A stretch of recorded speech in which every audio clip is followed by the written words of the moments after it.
Me in the Pledge of Allegiance. pledge allegiance to the flag of the United States of America and to the republic for which it stands, one nation, under God, indivisible, with liberty and justice for all.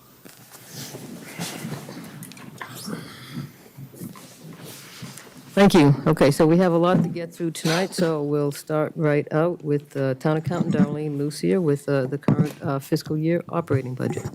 Good evening, everybody. Tonight I'll start off with talking about where we are on fiscal '25 revenues. This year is reporting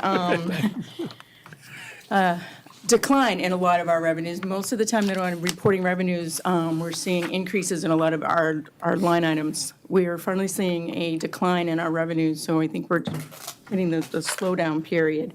The numbers I'm reporting tonight for revenues are actually through October, so we haven't finished closing out our November numbers yet, but so these are through October 31st.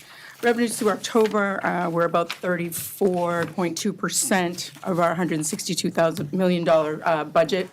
That is within our target range of 33%, so we're, within target range. But if we look at the line items that make up our local receipts, you'll see that some of those numbers are declining. The first one is motor vehicle excise tax. Collections are like 9.5% of our $5.9 million. Today, we've taken in about $540,000, and we've received commitments of about $103 for fiscal '25. This is a decrease of about just under $9,000 or 7.7% from the same time a year ago. So we're starting to see now a decline in our motor vehicle excise. So we're thinking that it's probably because of maybe the interest rates rising. We're seeing just a little bit of decline. We won't really know what our major commitment comes in January, so we'll wait to see what that looks like and kind of trend, and keep an eye on the trend going forward on motor vehicle excise. But we are seeing a little bit of a decline in there. The same thing with our local meals tax revenues for first quarter. We've seen a decrease from prior year of $13,000, or 5.7% from the same quarter a year ago. So even our meals tax is declining down. And again, we'll monitor that over the next few fiscal years. I mean, I think hopefully during the holiday season, we see people out enjoying our restaurants, but we are seeing a decline in that line item also.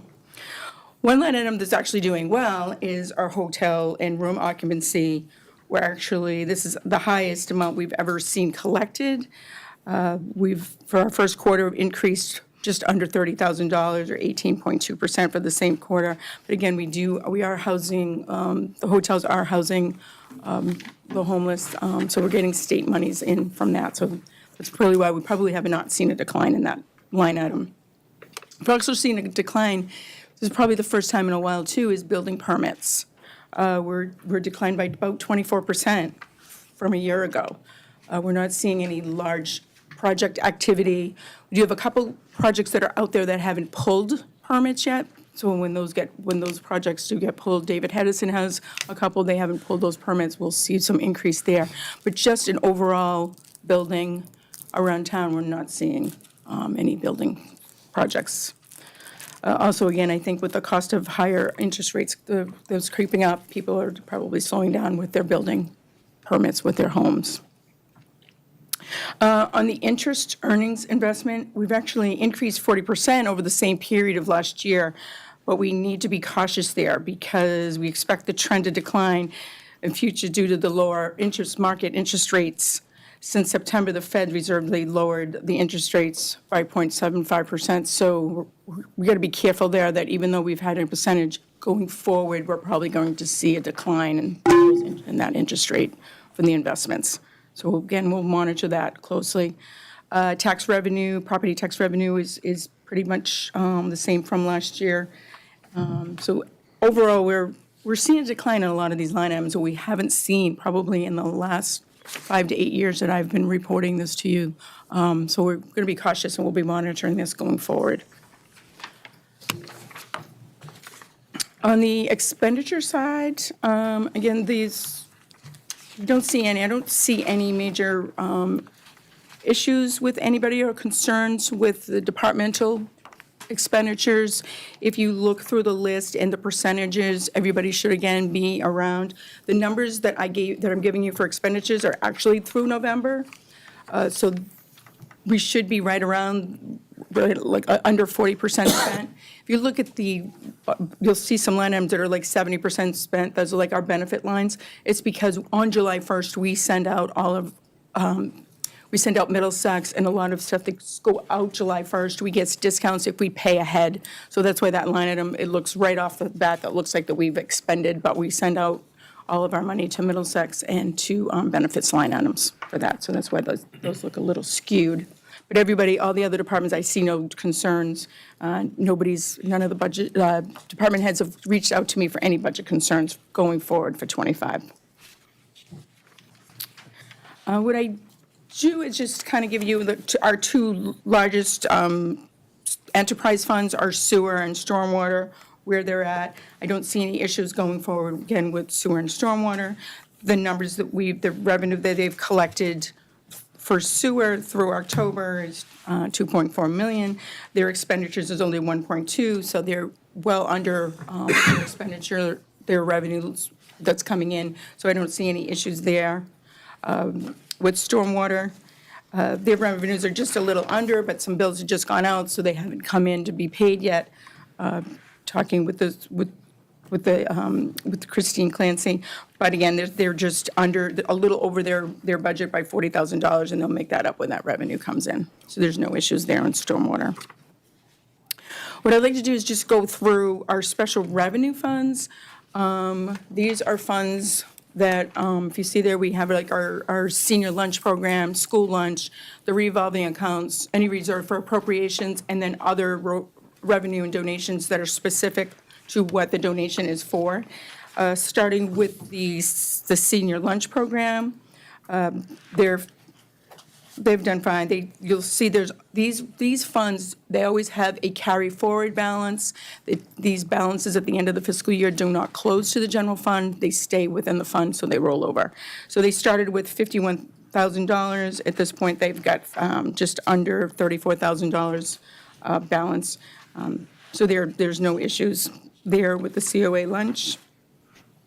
The school lunch program, they started their fiscal year with $4.1 million in their school lunch, and at this point, they're ending as of November, or, I'm sorry, these numbers are through October, the $2.5 million of, they are, you'll see that the top line items are the revenues, the group are revenues, and then where it has the expenditures, the ones that become the 5 numbers are the expenditure line items. Revolving accounts, again, these are accounts that roll from year to year. The balances stay with the funds. What I love of these balances are our insurance accounts. On the town side, most of them are insurance accounts. We have the community gardens and cultural council. The sped circuit breaker for the school department. That's probably one of our largest funds under the revolving. Their current balance for circuit breaker is $3.7 million there. Again, the school department, they have adult ed, childcare, and you can see that those balances, there's no issues with any of their balances. They have healthy balances within those accounts, so there's no issues with any of those. Also, under that revolving account, the school department, they do have civic activities in their school choice account under their revolving account. Reserve for appropriation, these funds are the funds that we vote at town meeting. We have, if there's any sale of any property here or all of the sewer betterments, capital improvements, these are the things that we transfer from these funds to the general fund to help subsidize the general fund for sewer costs or anything like that, so, or for the debt. So these are things you probably will see on a town meeting warrant article that moves over to the general fund to fund anything there. And then the other revenue and donations, these are all specific to what the donation is for, so they can't be spent for anything else. If somebody wants to donate, for the 4th of July parade, that money goes into that account, and that's what the money can be used, it's used for. And you can just kind of, if you scan down those, you see them. A lot of them are planning board, and what they are for specific reasons for peer review, if there's a peer review on River Neck, or there's a peer review on Billrica Road or something like that. These are specific to those projects, and the money can only be spent for those projects. And I have lots of revenue accounts, if you see that, or donation accounts that are all specific for projects that we have within the town.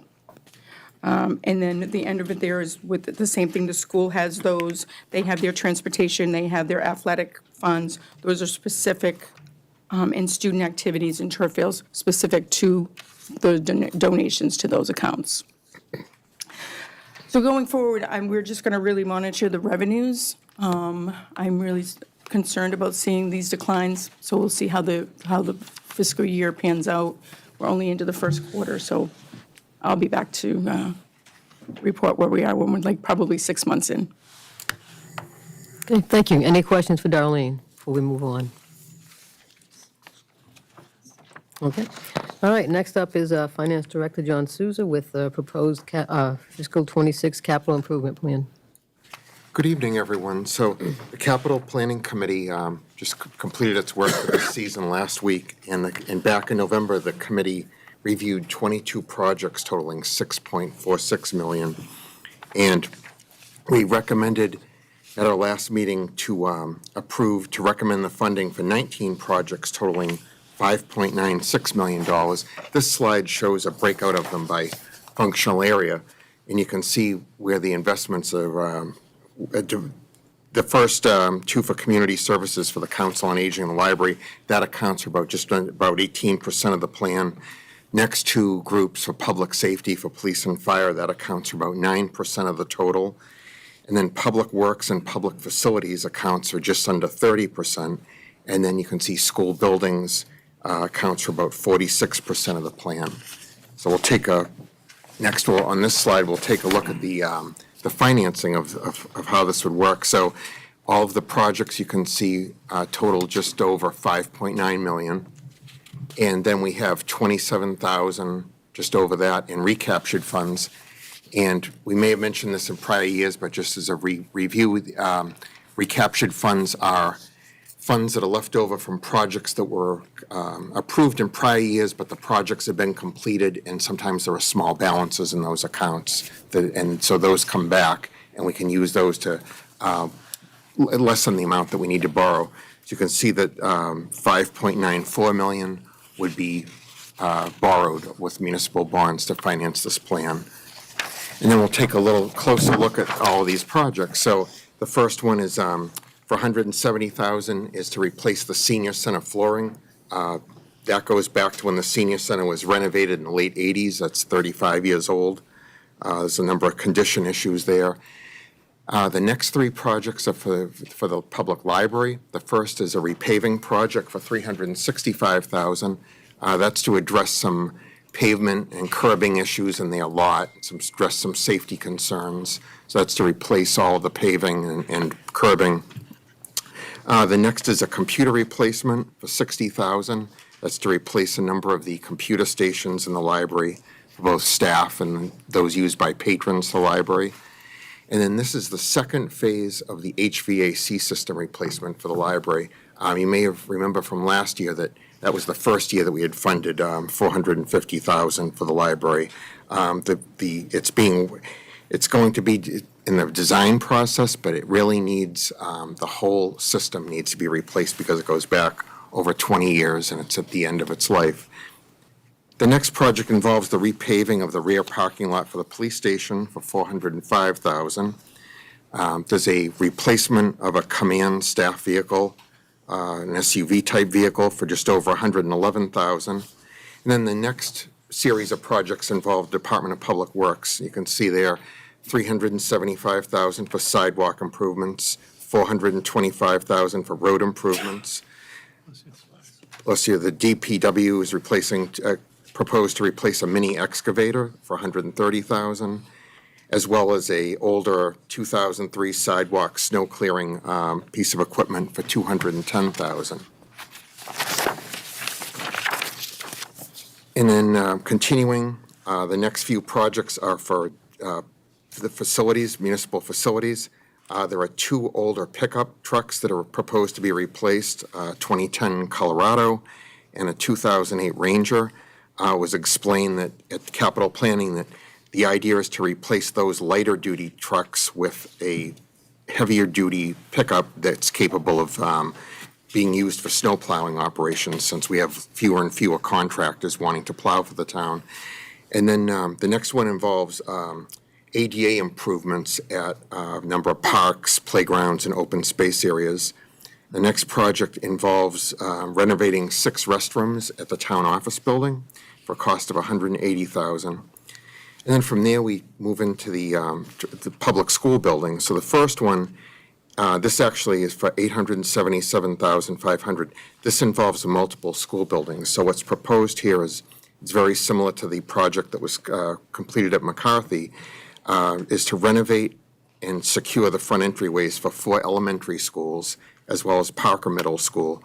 Also to construct a emergency egress stairway outside of our high school.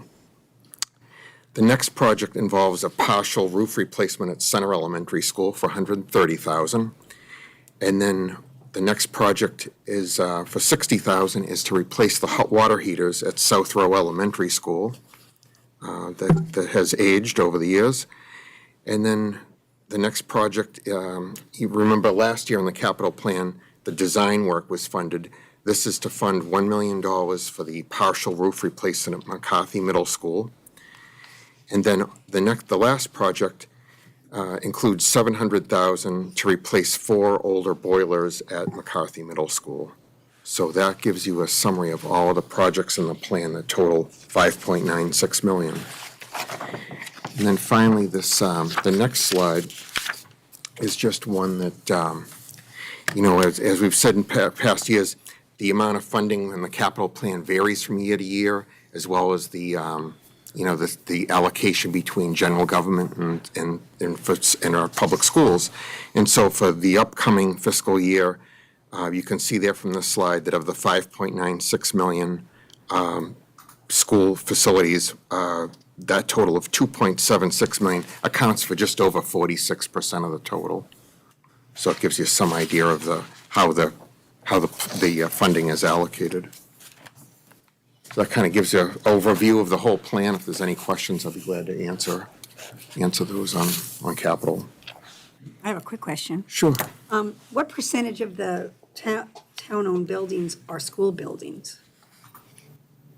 So like if the money, 40% is for capital planning of it. I how think we much have of- more buildings than anybody in the Well, that's town. what I know that. Yes, that's So- the reason. We have And- bigger it's- buildings. Yep. Yeah, I much just wondered if larger someone buildings. knew. Square footage Yeah, wise, oh, I yeah. would say the school department probably has. Square Yes. foot wise, That yeah, much of I knew. course. I just wanted to see if Yeah. it matched up with how much We also employ the most that people. actually is. There's a lot of stuff about school Yeah. committee. Yeah. We don't want to talk about. That's important. 2 to 1.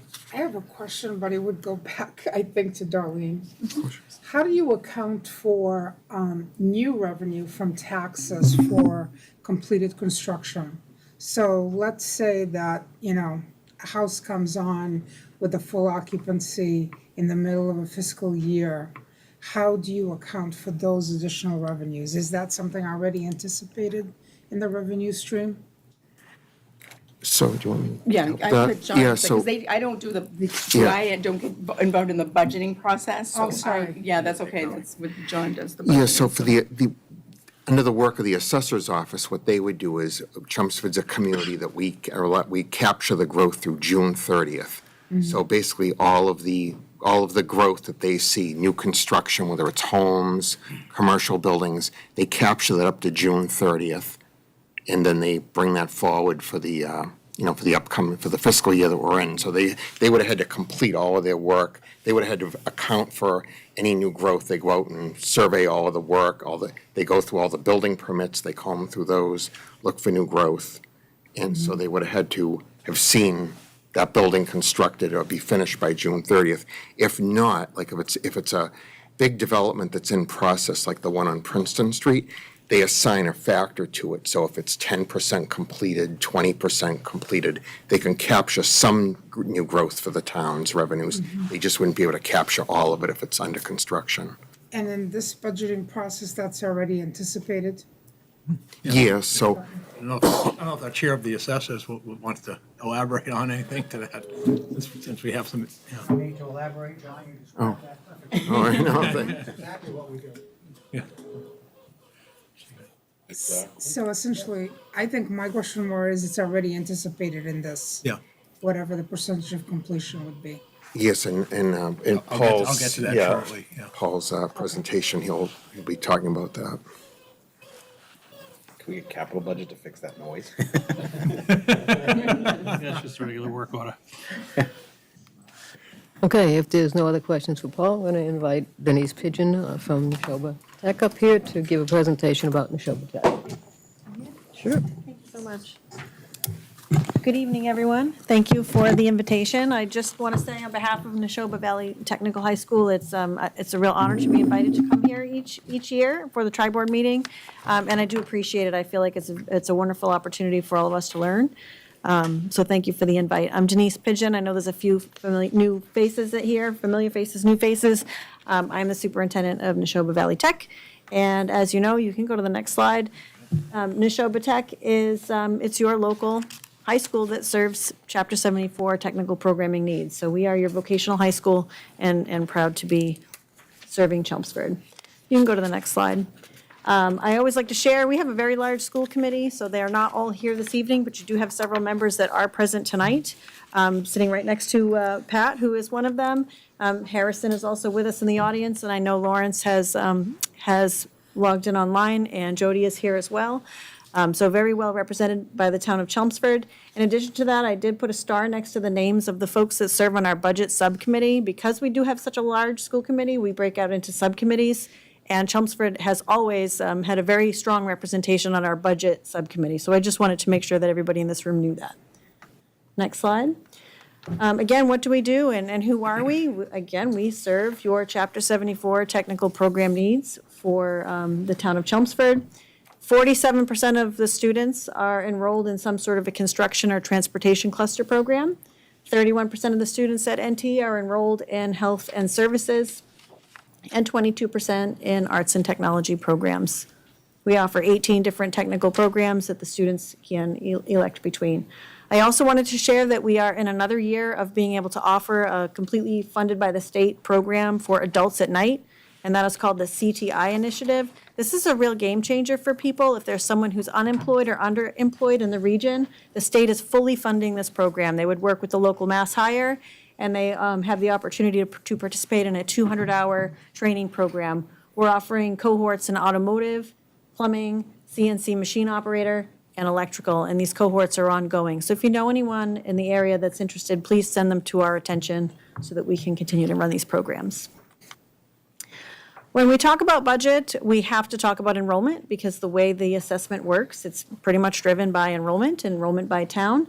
So our enrollment trends at Neshoba Tech have been steadily increasing since 2018. We've been on an upward climb, not at our highest enrollment ever, but we have been climbing. From last year to this year, the increase is not as dramatic as last year, but we've increased by 7 district students overall. The story, I know I've been sharing this with you for numerous years. This is the 3rd year in a row that we're not able to take in any school choice students because we are full in the grade 9 class. That has continued. So as that has happened, we've pretty much, over the last few years, the school choice enrollment has dropped down to, I believe we have 2 school choice students in the building now. We also have no postgraduates. When we're full, we're full. In terms of the enrollment by town, up 7 students overall. But interestingly, the big increases in enrollment this year are falling on 2 towns. So Pepperell is up 18 students this year, and Westford is up 14 students this year. And all of the other towns have actually had a slight decrease in enrollment.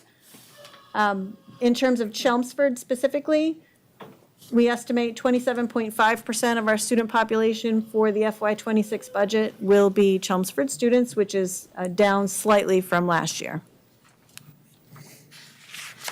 Looking specifically at Chelmsford, 210 students, down 8 from last year. Again, no postgraduates. We are not at your historical enrollment high, which is 313 students, but we're still up in the 200 range where we have been for several years. So budget drivers, we are in the beginning process of creating our budget. I think some of the messaging that I'll share with you today is probably not unlike what you're going to hear from the other school district as well as from the town. I think we're all dealing with some uncertainty in terms of revenues from the state, funding variables from the federal level in terms of grants and what to expect from our federal grants. We're also working on multi-year adjustment to reduce reliance on one-time funds. We have often used school choice to really support our budget, but we have no more school choice students at this point, so the revenue stream is not going to be as available as it has been in the past. We always put a good percentage of our excess and deficiency into our budget, but again, we don't want to rely on that year over year, so that's something we're also taking into consideration. The needs of students continue to increase. Health insurance is going to be a major cost for us this year. We're anticipating a significant increase in health insurance. We have our contractual increases for our staff. We were able to settle our teacher's contract last year, so the teacher's contract is set for 3 years, but we are currently in negotiations with our custodial staff, paraprofessionals, custodians, and secretaries. Costs for technical program and equipment, materials, continues to be a factor. The costs haven't seemed to come back down. And vendor costs and other fixed costs. So a lot of just items that are pretty much out of our control. Capital, I always like to follow the capital presentation because it makes me realize that we're focusing on all of the same things. So we have an aging building, it's over 50 years old. We've done our best to try to keep the building up to as best quality as we can. We have actually been able to do so by being very aggressive with outside grants and one-time grants. We have been very fortunate to receive numerous workforce skills capital grants, which are competitive in nature, and that has allowed us to really renovate and expand our technical programs. So some of you were able to visit our newest addition, which was a 7,000 square foot addition to house our engineering, robotics, and programming tech programs. That was done completely by an outside workforce skills capital grant. We're also in the process of implementing another grant to expand vet assisting and electrical. And in addition to that grant, as we are moving cosmetology and working on renovating cosmetology, which has been taking a little longer than we would have liked, but we're almost done. We're nearing completion on that renovation. And through our capital plan, we have been working on a multi-year phased project to replace our entire fire suppression system. So our whole system needs to be replaced. We are now looking to be able to implement the third phase of that project in the upcoming budget cycle. In addition to that, there are a lot of other needs that we are wrestling with. We know we have some pretty large vehicle purchases that are going to be needed in the next year or two. We have 3 minibuses that need to be replaced.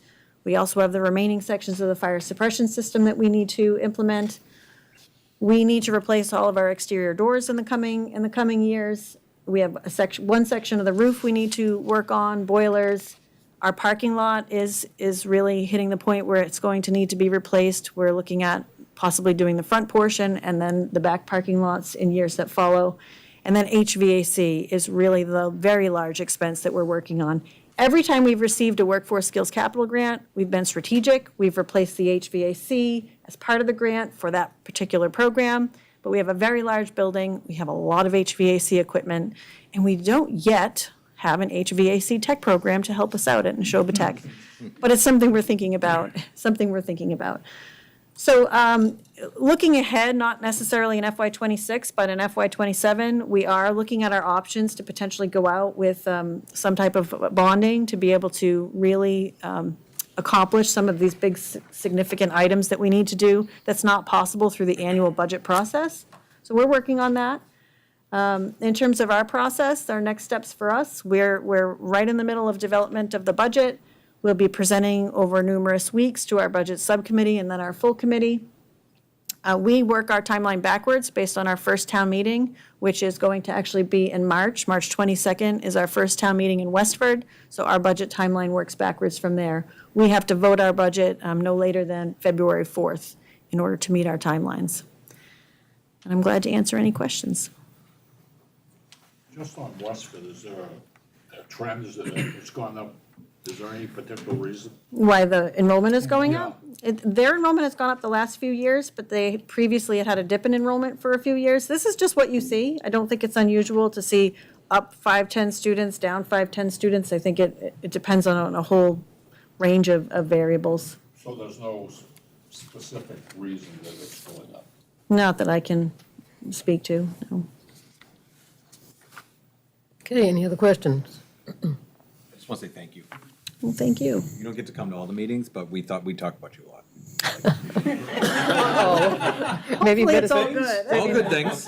better start watching their meetings. I You do reflexively watch thought their it was bad. meetings. That's on you. That's not, Okay, I thank think we're you. part of one large team. we definitely are. Thank you. All right, next up then is Chelmsford Superintendent of Schools, Dr. Jay Lang. Yeah, good evening, everyone. Glad to be here as well. Just going to share a couple of highlights on our current fiscal year 25 budget. Darlene had kind of alluded to earlier. But fortunately for us, as we were putting this budget together for the year, we had collective bargaining agreements in place with all of our employee unions. This was the third year of 3-year contracts with just all of our unions, with the exception of our custodians. They're off cycle, so we have one more year on their contract, but they're a very small group of only 11 people. Good news was, when we put this budget together, we had contracts in place. We knew exactly what we were going to be budgeting to. Our contracts do expire, so I'll talk about that later, but we'll be going into contract negotiations with all of our big groups right in the first part of the year. With regard to our current fiscal year 25 budget, our operating side is in good shape. I really don't have any concerns at all with our salary accounts, with any of our expense accounts. Our grants and revolving funds are all in good shape. Not really seeing any issues at all with the fiscal 25 budget. And we also have started putting our fiscal 26 budget together. We usually start at the end of October, meeting with each of our schools to reconcile staff, talk about how they're doing this current year, what their needs may be going forward. So we're well underway with that. And we have targeted, our budget schedule has us putting out our recommended budget to the school committee on Tuesday, February 4th, which is the first Tuesday in February. So we're about a month and a half away from putting our recommended budget out. A couple of the slides that we have just historically always taken a look at. As you know, DESE, it's not us, but the Department of Elementary and Secondary Education, they actually determine which school systems that we're most comparable with within the state. And they do a number of analyses based on student information, staff demographics and information, financial information, and they just came out with our new comp. So these are the communities that are most similar to us. And these are some different points that we just take a look at when we're putting our budget together each year, and we typically report on. What was new for us this year, again, most of the communities stay pretty similar. Newton popped in as a comparable for us this year, so you'll see that they pretty much are at the top of the list within most categories. But we always take a look at our per pupil spending just to see how we are in line with districts. And again, we've never tried to kind of be the very top. We've never wanted to be the very bottom of any of these. We traditionally look at these in kind of 3 sections. You got a top third, a middle third, and a bottom third. On spending, fiscal 23 is the year that was audited. They're in the middle of doing all the fiscal 24 audits now. So the data is available from DESE on fiscal 23. And you'll see, for some reason, Easton, on a couple of these slides, is having some difficulty with their reporting. So Easton hasn't fully reported their slide information to DESE, and that hasn't been updated, so they're just reported as not reported. But we are, with regard to our comparable districts, in the bottom third of spending per pupil at just over $16,909 based on the 23 data. Another point of comparison that we typically look at is our student-teacher ratio. This, again, takes into consideration Not walking into a classroom, you're not going to see 13.4 students and one teacher, but globally, how many teachers you actually employ in the school system divided by how many in-district students you're educating. And again, this is more of a gauge just to be able to look against other communities. And this is one where we typically are in the middle or kind of the bottom third. We actually did fall to the lowest of the comparable communities and the state on this particular slide. At 13.4 to 1. I had done a report for the school committee at the last meeting to actually take a look at what our enrollments are in individual classes. And I have to say, at the elementary level, we're pretty much between 20 and 22, 23 for our K to 2 classrooms, and then our guideline is up to about 25 when we hit middle school and high school. You'll certainly see some classes, because when you get to the upper middle school and the high school, it's a lot done by section. So you're going to have some classes that have a few more, some that have a few less, but those are the averages we pretty much move to. One of the big issues, which isn't going to come as a surprise to you, we've talked about this for a few years, we are a little bit hamstringed with regard to, even if we wanted to aggressively lower class size, we physically don't have the space within the schools to add additional classrooms. K to basically 6 at this point, we're maxed out space-wise. So we're utilizing every square foot of the buildings that we have. We've been able to maintain all of our specials in designated classrooms, so our art and music and phys ed, they have their own spaces. There are some districts that have to take another step to say have those specials kind of be on a cart almost and be moving around the school, because you physically need the room that they're in to have a regular classroom. We haven't quite got to that point yet, but we are pretty much maxed out K to 5. When you get to 7th and 8th grade and then the high school, again, because the rooms are a little bit more flexible, in an elementary classroom, it's the same teacher and the same kids in the same room all day. But when you get to upper middle school and then the high school, in a 7-period day, a teacher is teaching 5, so you technically could rotate another teacher in for the other 2 sections. It's not desirable, but you could do that to have there be a little bit of space. But this is something obviously we want to keep track of, because it does affect all of our different kind of ratings and rankings that come out when we're taking a look at our different districts. As I mentioned, we are going to be going into teacher negotiations this coming January, right after the first of the year. Average teacher salary is something, obviously, that's kind of looked at among communities. I know this is something our staff look at. We are very aggressive and I think attractive at the low end of our salary scales, up to even steps, entry up through 5 and 6. And where we tail off is towards the top end. Our top end of the scale tends to be lower than our geographical neighboring districts, as well as our comp districts. And we have somewhere between 45 and 48% of our staff are actually on top step, so they're senior staff. So when you have that many staff on the top step, and the top step is actually low, that's what's throwing these numbers down. So that is going to be something that I'm sure we're going to need to continue to dialogue about and address when we have negotiations coming. But when it comes to average teacher salary, again, this is all based off the audited financials, so 23 was the last year that we have that data from the state, and we are in the bottom third on teacher salary in that category. Then when it comes, what DESE takes a look at, and you'll see we're in the mid-pack here, we're in the mid-third of districts. When it talks about your required net school spending, that's a metric that DESE comes up with based on your enrollment, how much money you're actually supposed to be spending for what they term an adequate education. And you'll see all of the districts spend above 100% of the requirements. So you're required to spend the 100% of your number. Everyone basically spends in excess of that. And what you're benchmarking is how much in excess of that are you spending. And you'll see in Chelmsford, we're 33.6% in fiscal '23 over the requirement. We're actually slightly higher than statewide, all districts. But you'll see, again, we're kind of in the middle of the pack when it comes to our comparable districts. So, again, we try to be in the top third or the middle. This is one where we're in the middle of the pack. And as we look at fiscal '26, as Paul will talk about when we get into his slides, I think we've all kind of known fiscal '26 was going to be a challenging year overall. Obviously, it's going to be challenging, very challenging for the school department going into the year. Again, without contracts in place and knowing we're going to have to be at the table negotiating contracts. We were anticipating fiscal '26 was going to be pretty much a level service year for the district. we're not looking necessarily to add positions and programs and services. I think we've done a very good job over the last number of years actually aligning our district goals that came out of the strategic plan to the budget. So we've actually made some very good investments in programs and services in the district. We're in a good place. What we don't want to do is necessarily go backwards. And again, it's just very difficult doing that going in a negotiating year. So our fixed costs for next year, again, this is no new people, new services or programs, just to maintain the existing services we're providing this year would be contract increase. So that's obviously a big line item, a little over $1.5 million, just to be able to have at the table when we're actually doing our negotiations. We already have steps that have been negotiated in the various contracts, obviously most notably, say, teachers and paras. Those happen no matter what, because they've already been bargained. So that costs us about $800,000. We then have employees who are advancing themselves, taking advanced coursework. They might have a master's degree. They might be working towards, say, a CAGS degree or a doctorate degree, and things like that. We call those lane changes.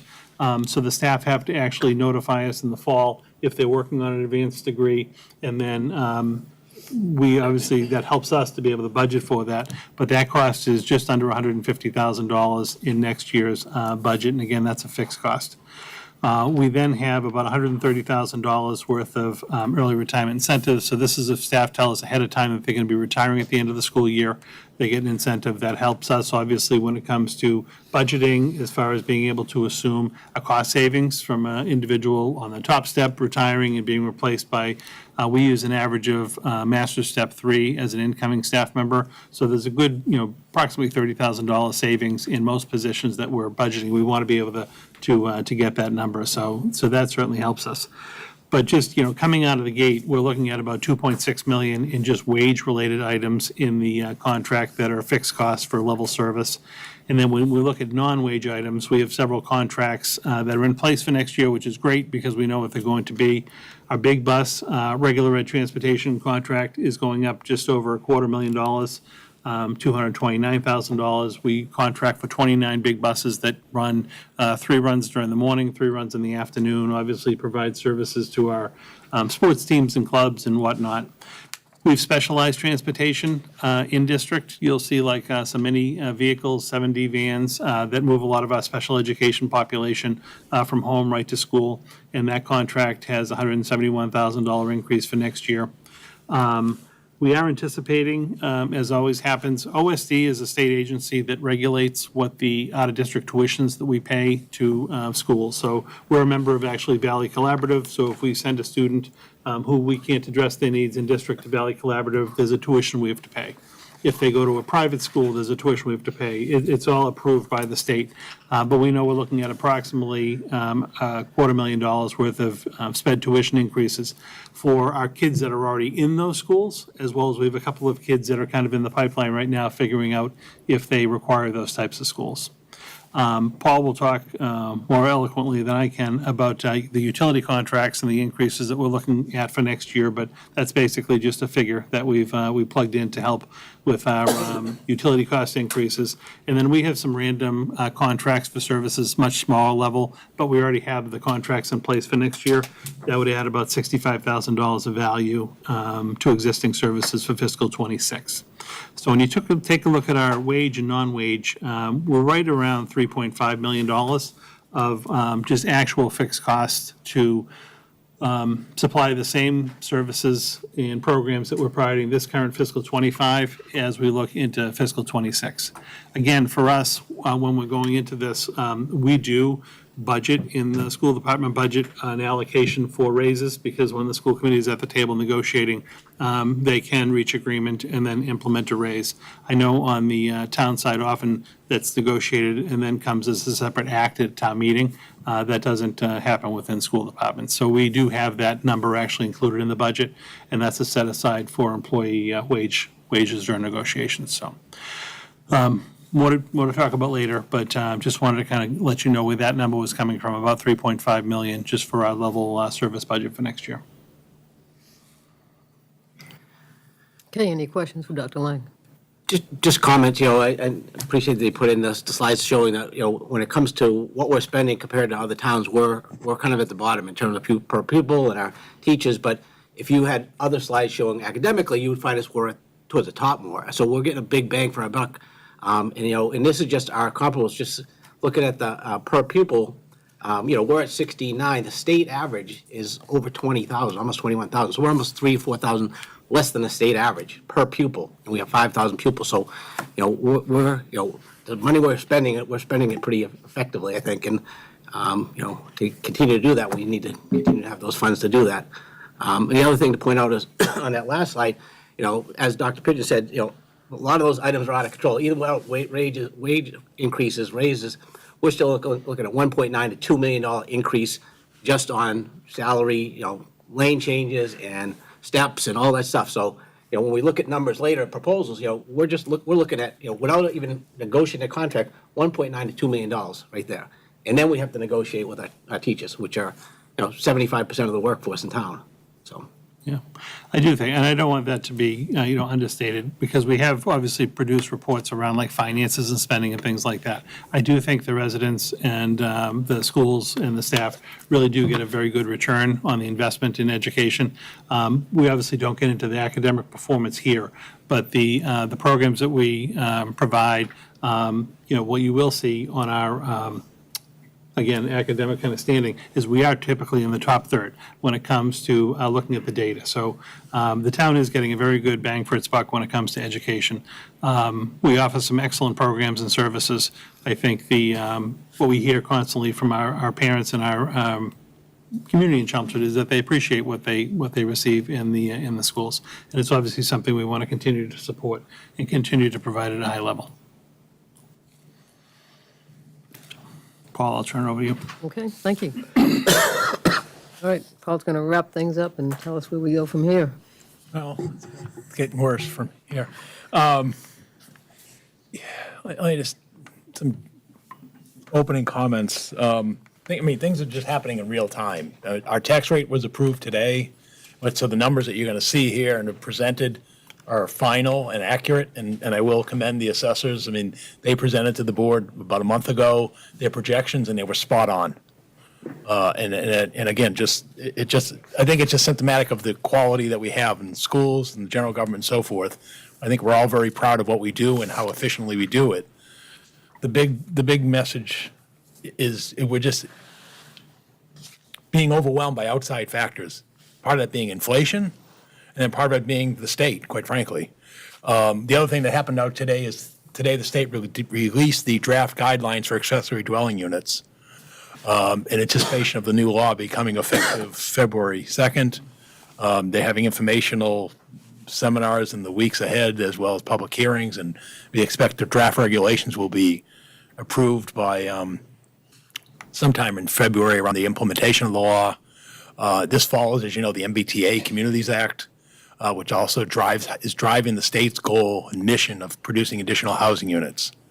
What I can tell you about what we all know about the MBTA zoning, perhaps, that we've adopted zoning. We'll be submitting the end of this month for certification in accordance with the state deadline, and we're just sort of ironing out a few components of that. But that's sort of on the horizon and coming as part of the state's mission.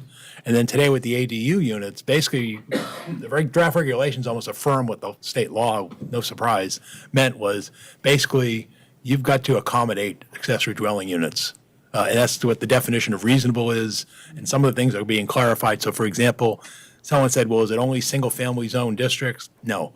Any district in the community, a community where single family homes are allowed by right are subject to the accessory dwelling unit bylaw and all those nuances. And basically you have to provide reasonable regulations, which basically means pretty much what your typical setbacks would be for a single family home, you've got to provide.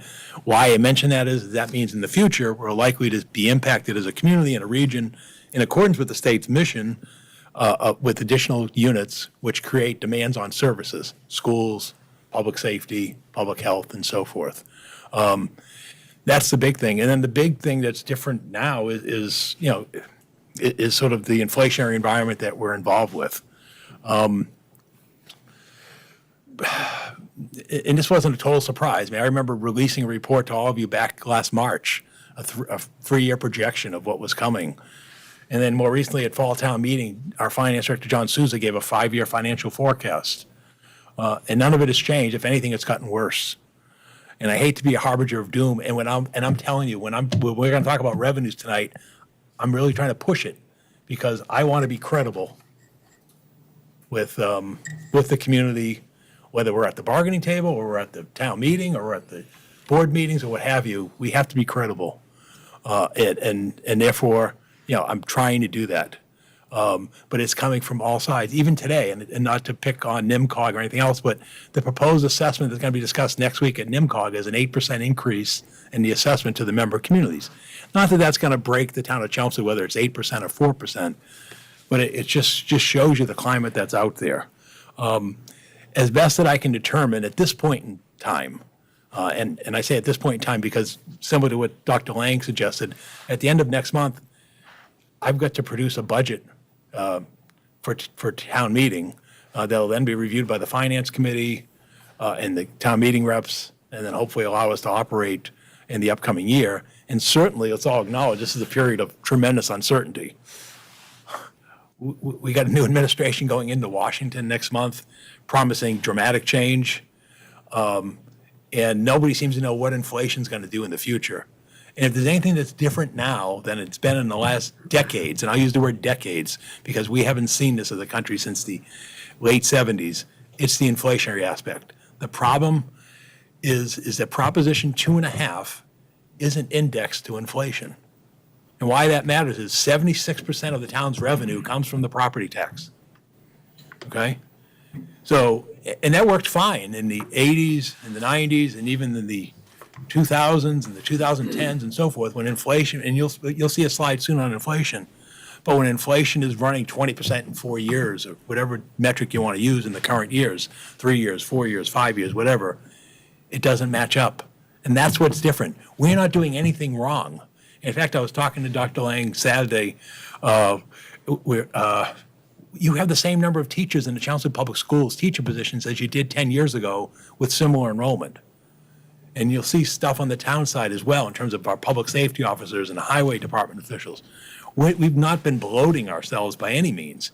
There have been unique demands, particularly from the pandemic on, in terms of support services, mental health support services, student support services, that really were extraordinary, on top of that, inflation on top of it. So to give an overview, like what's different, why are you so alarmed? That's what's different today.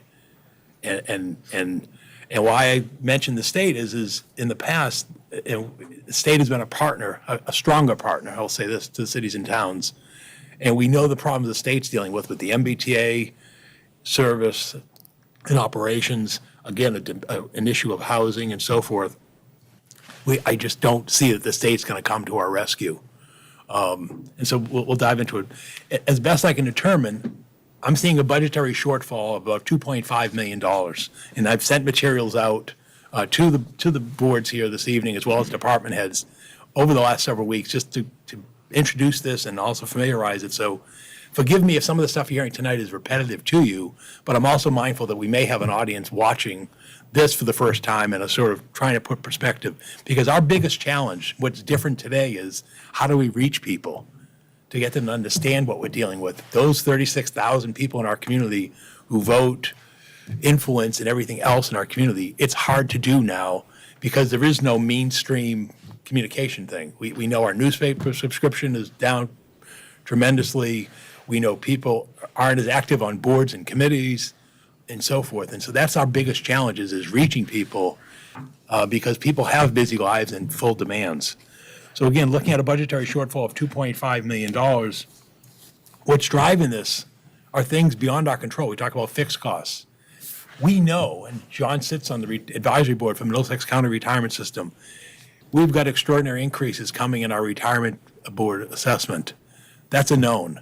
We've seen just a month ago the increase in the Medicare supplement plans for our retirees. 19% for Medicare plus increases assessment plans for MedX2. 30, almost 33% for an HMO Medicare supplement plan. typical years, we'd have 5%, 4%. And we know what's driving it. We can see what's happening in the healthcare industry in the state.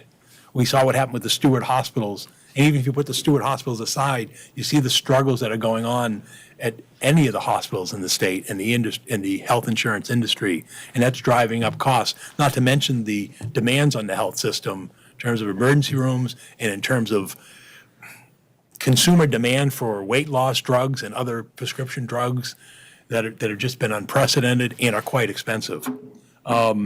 We also affect, as was noted earlier, just our costs for labor, contracted services, and so forth are up, just like the regular homeowner. And that's the best way I can relate to them is for the typical homeowner, when they pick up the phone and say, hey, what does it cost to get a construction dumpster in my driveway to do a housing project? Or what does it cost for, to remodel my kitchen or what have you? Or what does it cost to go to the grocery store? We've all seen it. And the problem is the town of Chelmsford as a government entity isn't immune from that. And that's what makes it all challenging. So we look, the first component of this is trying to develop, we need a revenue target. The whole purpose in the charter and the bylaws for this meeting tonight is to develop a revenue estimate to allow the superintendent and me to go out and develop a budget. And that's what tonight's about. So those major components are property tax, state aid, local receipts, and then available funds. And the big thing on state aid is I just don't see it being a white horse running in to rescue it. And the local receipts, as Darlene mentioned, are challenged. On top of that, as was mentioned, our labor agreements are needed for the upcoming fiscal year. And again, we just have a backlog of infrastructure projects, capital improvement projects. John highlighted the capital budget for this year of around $6 million.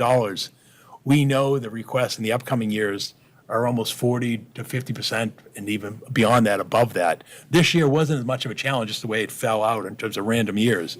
But we know we've got more roof projects coming. We've got more expensive vehicles, and also the lead time for these things. So when you're looking at a fire truck now, an average fire truck's over $1 million. A ladder truck is approaching $2 million.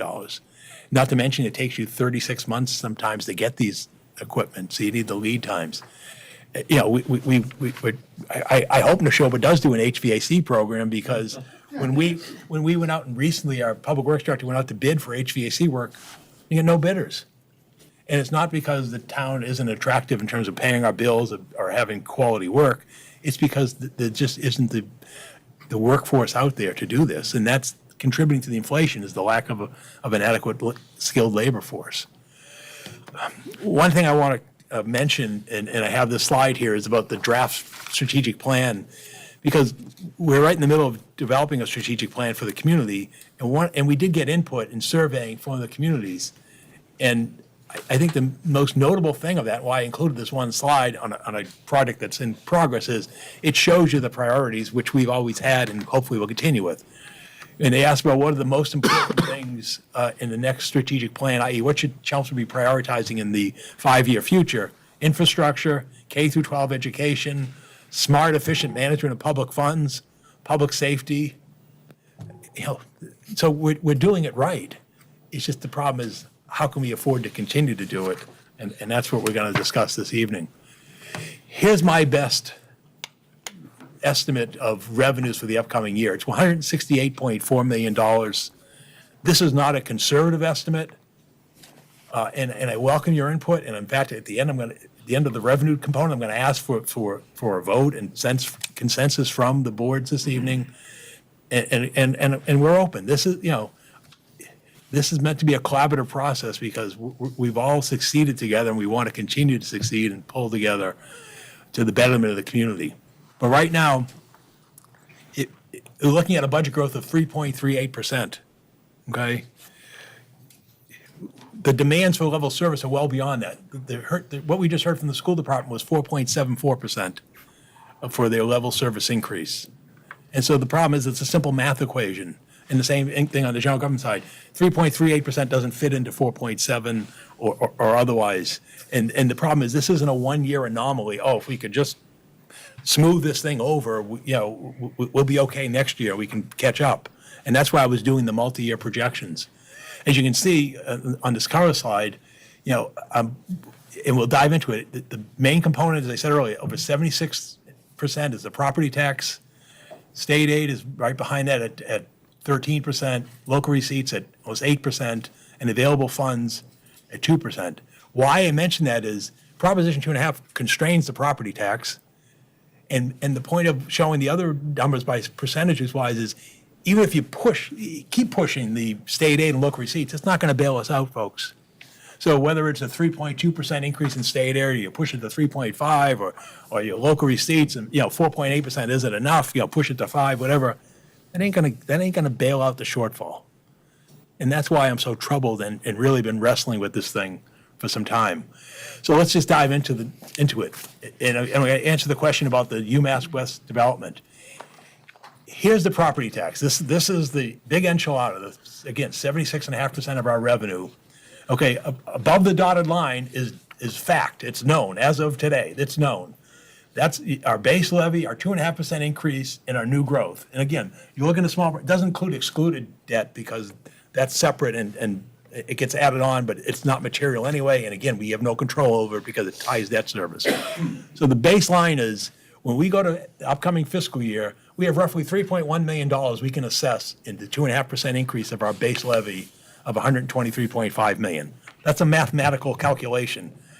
I can do it, you can do it, everybody does it. In fact, the state does it on their website, on the DOR, if you want to see it. That's a known number, $3,088,824. Mathematically, it's 2.5% above our current base levy, meaning non-excluded levy of $123.5 million. So that's known.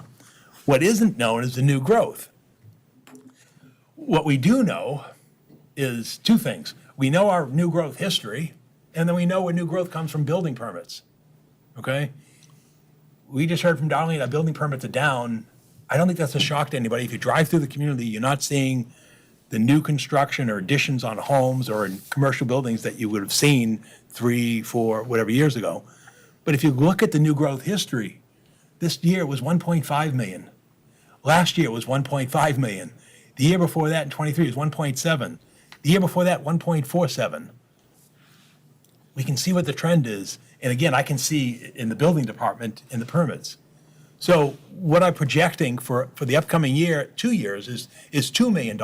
You say, wait a minute, Paul, how do you go from 1.5 million in recent years to 2 million of the next 2 years? And that's the UMass West campus, the 255 Princeton Street, the Trammell Crow multifamily apartments out there. We know, going back to the permitting process, everything else, it was $1 million of new growth to the community, right? 396 luxury units and so forth. What we don't know is when they're going to get occupancy, which was John's answer earlier about, well, how does it get added to the levy? So I basically spread it out.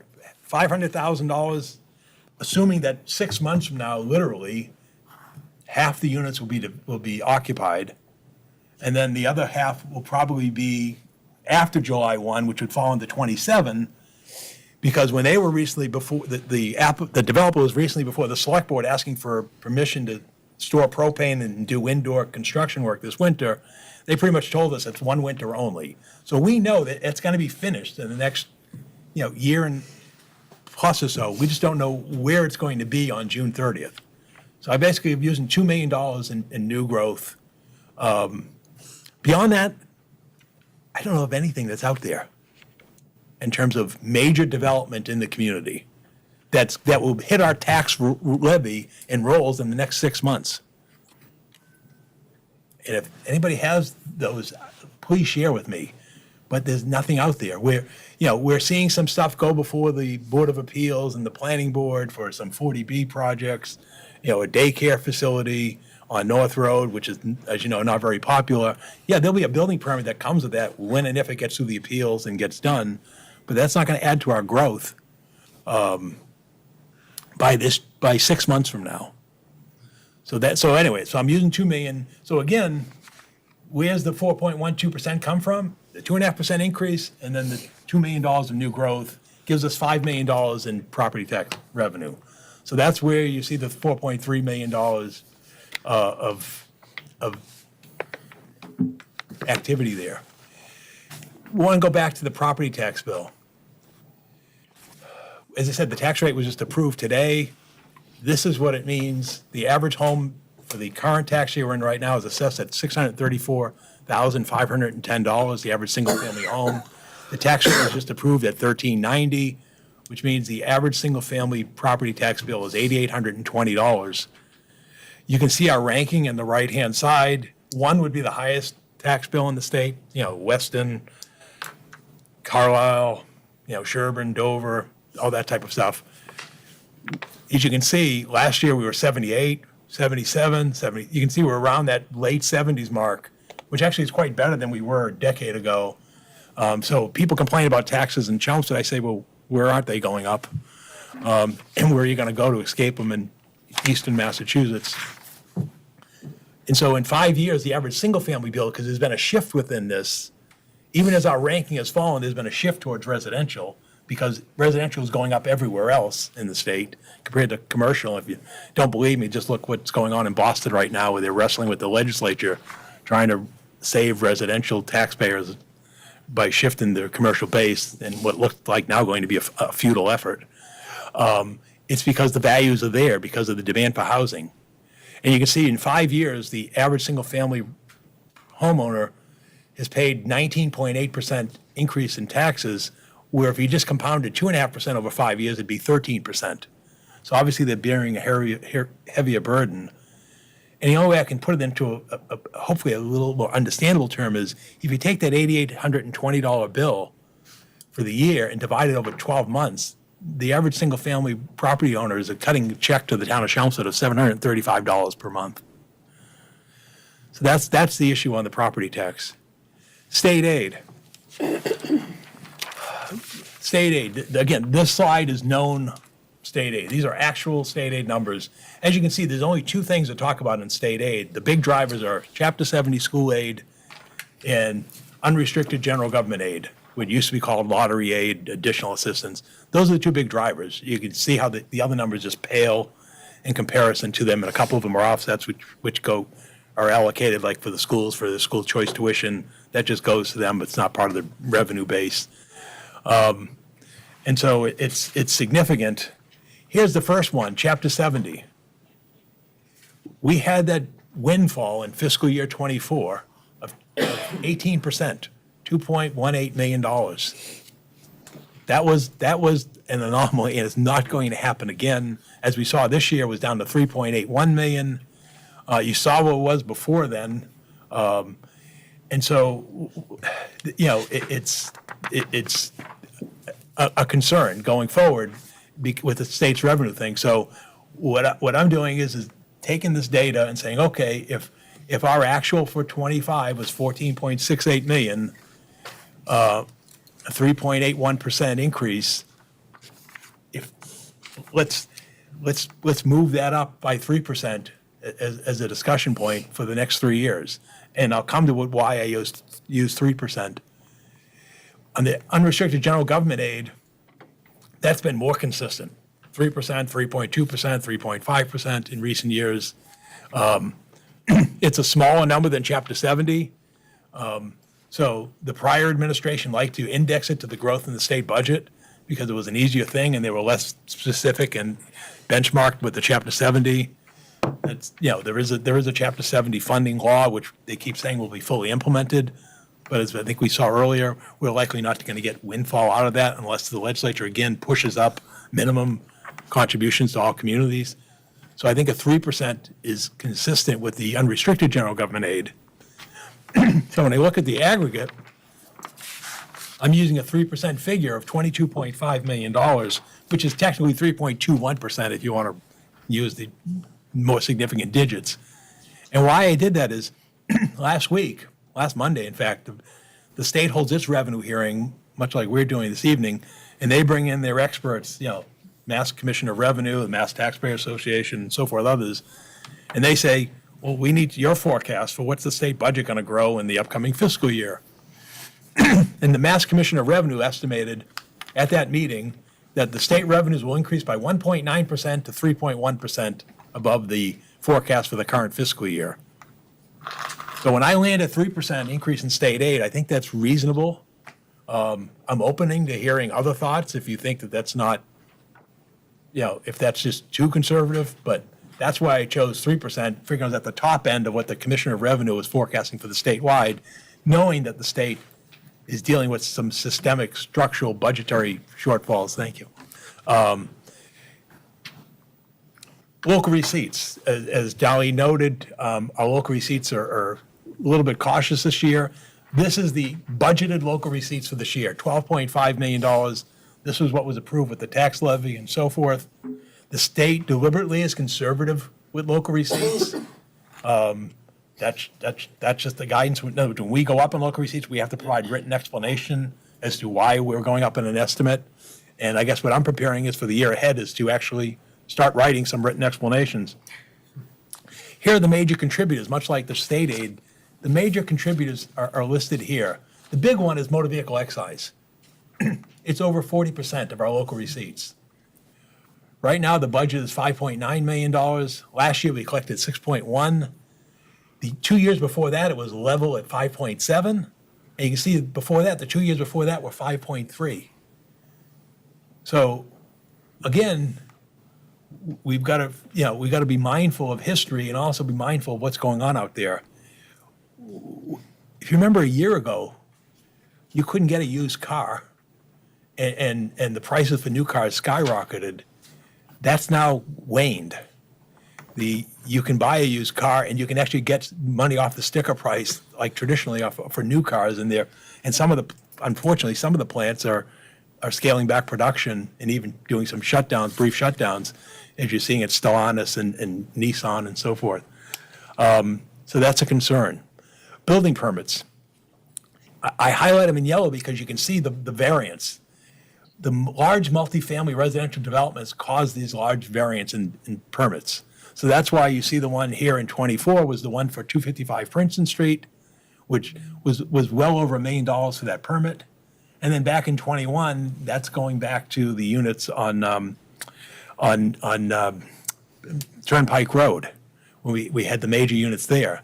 But when you pull that out, that's why our budget is 1.85 for the current year, which again is above the 1.595 for 23 and about the 1.8 of 22, is because we don't see anything coming in terms of major projects.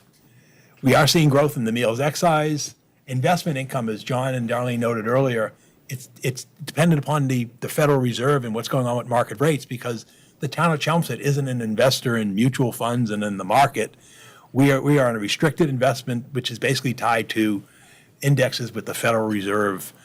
So when the rates go down, the town's interest goes down. That's why it was actually negative, because John has to, even if the notes and stuff don't mature, he's got to mark to market.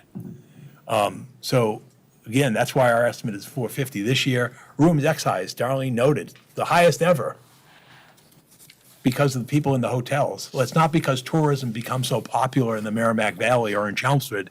It's because of the sheltering. And what did the governor say last week? She wants to, like the previous governor, she wants to go away from the shelter system. Now, how effectively she'll be able to do that, we don't know, because where are they going to put these people? Although we've seen them moderate their policy, how long they're going to shelter people, and that's a concern. So that's what worries us about room excise. The good news is on the room excise is finally, after a decade of being dormant, they are renovating the old Radisson Hotel into a hotel brand. So we expect that will be open by the new fiscal year this summer. So when we return to more traditional ways, at least we'll have a traditional volume of hotel space in the community. Although there was going to be no function facility there because that's been permitted as an adult daycare.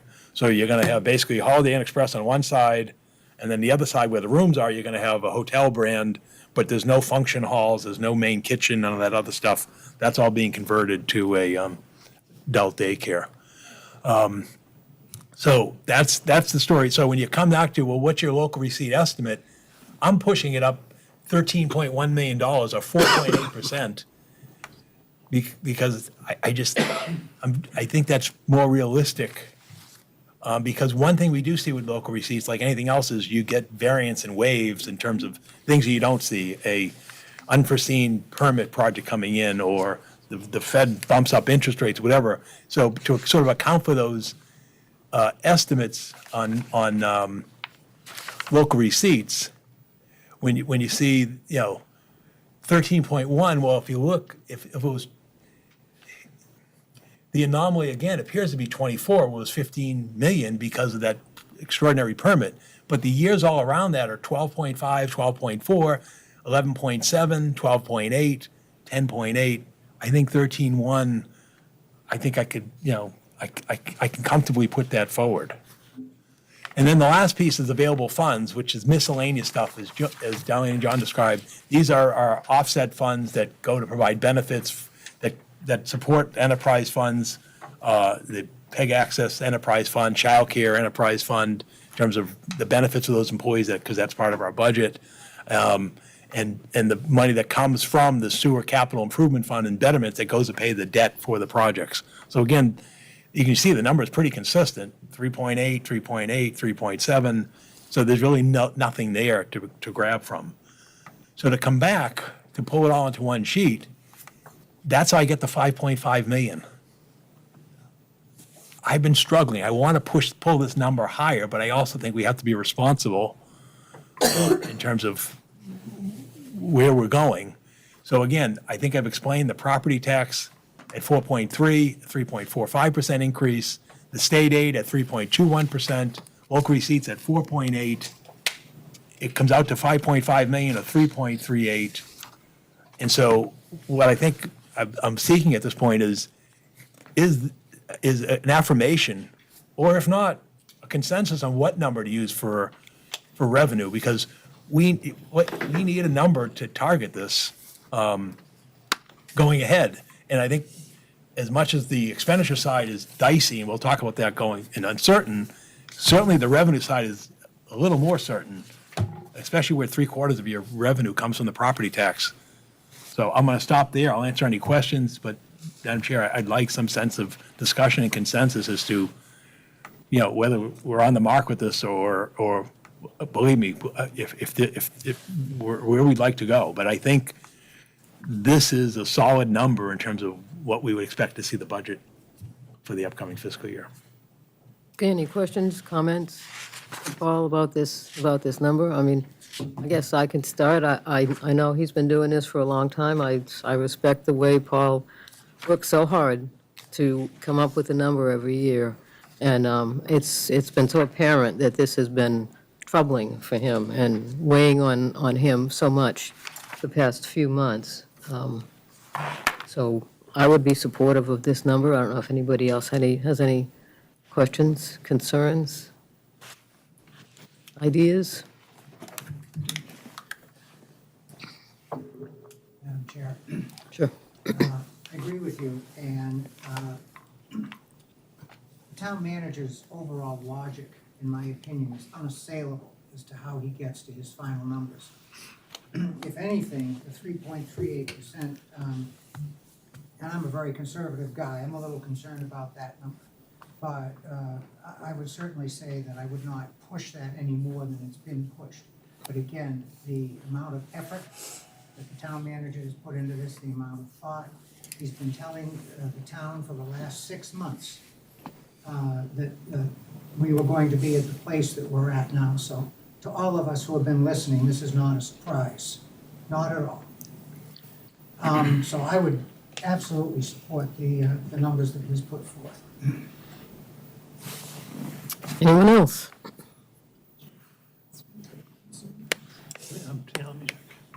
Now, I don't question numbers at all. Does free cash come into play at any point if we find ourselves in a hole? And so I don't just know enough about it, so. No, let me say this. We will finish this fiscal year with free cash because, as Darlene noted, we're running good this year and we're not under the same constraint this year. So we will finish. The tax rate's approved, the budgets will close out, depending upon the severity of the winter. Again, that kind of helped us the last couple of years with the free cash number. But the problem is you don't want to be building your budget on free cash and other one-time revenues, because if you do, you're going to be setting yourself up for a fall. I'll give you an example. The town of Natick is looking at an $8 million override. Their budget's slightly larger than ours, but within the same range, because they ended up using ARPA monies and free cash to carry their budget. So what I'm saying is you're going to have free cash at the end of this year, but you're not likely to have it. It's not going to be $4 million. And it's not going to be $4 million, and you're not going to have it next year. And one of the reasons I am pushing this aggressively on the revenue thing is we have a cash reserves in terms of stabilization fund and so forth that's healthy and strong, and therefore that is our backstop. But you don't want to sit here and say, oh, well, what do you forecast the free cash to be, and then how do we offset it? You think about it. If you're talking $168 million budget, 1% is $1.6 million. Okay. So you can see the variance. So when someone comes up with, let's say we had a 2% variance favorably, that's $3.2 million. It sounds like a lot of money. It is, but you got to put it in perspective. Out of a $168 million budget, it isn't. But you also have the perspective of going the other way. And that did happen 20 years ago. The town had a negative free cash. And quite frankly, because remember, we're trying to budget a period that's going to start 6 months from now and finish 18 months from now. And goodness knows what the economy in the world's going to be like 6 months from now and 18 months from now, given, let's say what it is, folks. We're in an extraordinary time in terms of geopolitical politics, as well as the country's politics, as well as the diminishment of the one-time revenues that were coming from the federal government that aren't there anymore, right? The ENSA money's not there, the ARPA money's no longer there, the sheltering money's not there. And yet the problems are, and we don't know what inflation's going to be or where the economy is going. So, yeah, that's the long-winded way of saying, no, this budget doesn't put in free cash because, one, we don't know what it's going to be, and we don't know the perils of what it's going to be like outside of that. Can I ask a follow-up question? Diana LeBeau, School Committee, for those who don't know me. It's my first time at one of these. I am wondering about, you mentioned something I was thinking about, the stabilization fund. Mm-hmm. I know at the most recent town meeting, we set aside additional amounts from the free cash toward that stabilization fund. What's the current value of our town stabilization fund? Just over 15 Yeah, million. 15 million. And what percentage of our town's annual, let's say, projected budget is that? It's less than 10% because our budget's 9.8%. Yeah. Okay, I hadn't done the math yet. Yeah. Given that the typical recommendation for a stabilization fund is 5 to 7% of the town's annual budget, is there any thought to, in an extraordinary time like this, considering using that to stabilize the budget in a way that would support our being able to at least keep level services or close to level services? No. First of all, our policy is 5 to 10%, not 5 to 7%. Is the guideline policy for cash reserves, because we don't have any free cash. We put all of our free cash into the stabilization fund. The problem is, and we'll see it in the slides, this isn't a one-year problem. Right. This is not going to go away. The same drivers that we've heard about and you will hear about in terms of the retirement assessment, health insurance, wages for contract assignments, that is not going to go away in 1 year. If it was a 1 year anomaly, I would be the first one to say, let's smooth it over. But there's nothing that leads me to believe that if we're sitting here a year from now, well, some of these other factors will wane. We're not seeing it. We see what communities are settling for contracts. We saw what just happened on the North Shore, right? They didn't get like a 1 year boost. They got 16% over 4 years in Gloucester. These other communities were getting major increases that weren't just 1 year issues of, let's just address the shortfall. We also don't see any evidence of in the health insurance market. We know the retirement assessment not only for this upcoming year but the following year, and we know where that's trending. So there's nothing that leads me to believe that we've got an extraordinary situation. What we have is a structural deficit. And so I just, and the problem is if you do that, then your gulf's going to be that twice as big when you try try to climb out of it, because if you apply, let's say you applied $2 million from the stabilization fund this year, because you had a $2 million deficit, well, if next year the net is $4 million, you then need $4 million and then you just get tanked.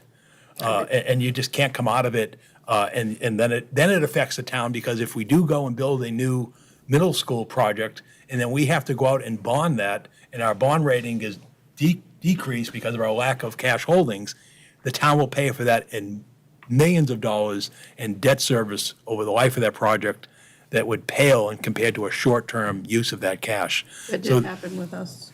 and it- yeah, I it mean, did. I've been with the town for almost 28 years, and we did see a former administration was using one-time monies to fund the general fund, to fund the operating cost. And the town did have a downgrade to its bond rating, which cost the town money then when we had to go out to borrow. So it's a very slippery slope to be using your one-time monies, your stabilization funds and your free cashes to fund your operating cost. I totally understand the logic of not using free cash toward recurring costs. That makes sense to me. But when I think about a stabilization fund, and I think about the reality that although we can't predict where the next few years will go, what I do keep hearing is that we have about 2 more years of projected high interest rates, for example.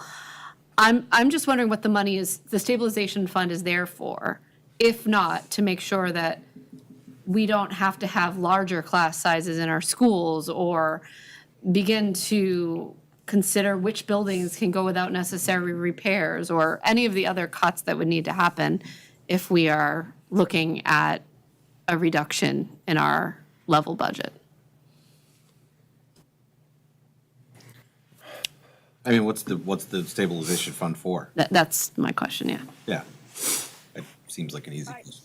Go ahead, Anita. Oh, Anita's online. I have real concerns at the next stabilization fund. I think we do anything drastic, like make a change like this, we will be hit with a downgraded bond rating. We want to put in a new school. You cannot do this. Like, you cannot touch the stabilization. You have to make it flat. It has to be, you don't want it to any big jumps. You don't want it to go down, any big downs. We're heading into trying to get a big project. Buy into it. Touching the stabilization will have a negative effect. That's what the market sees. Stabilization should be for emergencies. We have a really bad snow year. We have something that came up that we have, we don't have it in, and we need to do a one-time emergency. It's not to fund operating expenses, and we just need to be careful about that. I really want to put in a new school here. And I certainly want to spend, I don't want us to, you guys know I'm a big supporter of the schools. I don't want us taking money from the schools. I think it's really important. I was actually kind of disappointed that we were on the bottom of how much we spend per student. But I really don't think that's the path for us to go down. Okay, John? I don't think anybody's asking to go down that path. Literally, we're just asking, what would happen that would cause the town to use the stabilization fund? One would be adverse litigation. Okay. Okay. That's a good answer. In other words, a claim that came out, most recent ones you've seen are these false imprisonments, where right now the town of Milford's being sued because back 20 some odd years ago, officers testified in a trial, and then the family comes out and sues the community for the damages over the imprisonment, and communities don't have that coverage, and there was a recent jury verdict in another community where that was awarded. That's a liability to the town. The more common things tend to be, you have an adverse impact from snow in winter, a natural disaster, roof collapses, those type of things. Short-term, one-time type problem. Yeah, that's what it is. It's meant to be, that type of situation where, we've seen it happen, where some severe weather events in the last couple of years caused some devastating damages to some communities' operations. Quick question, if we were to use it a little bit, it would then reduce our borrowing, it would affect our borrowing costs.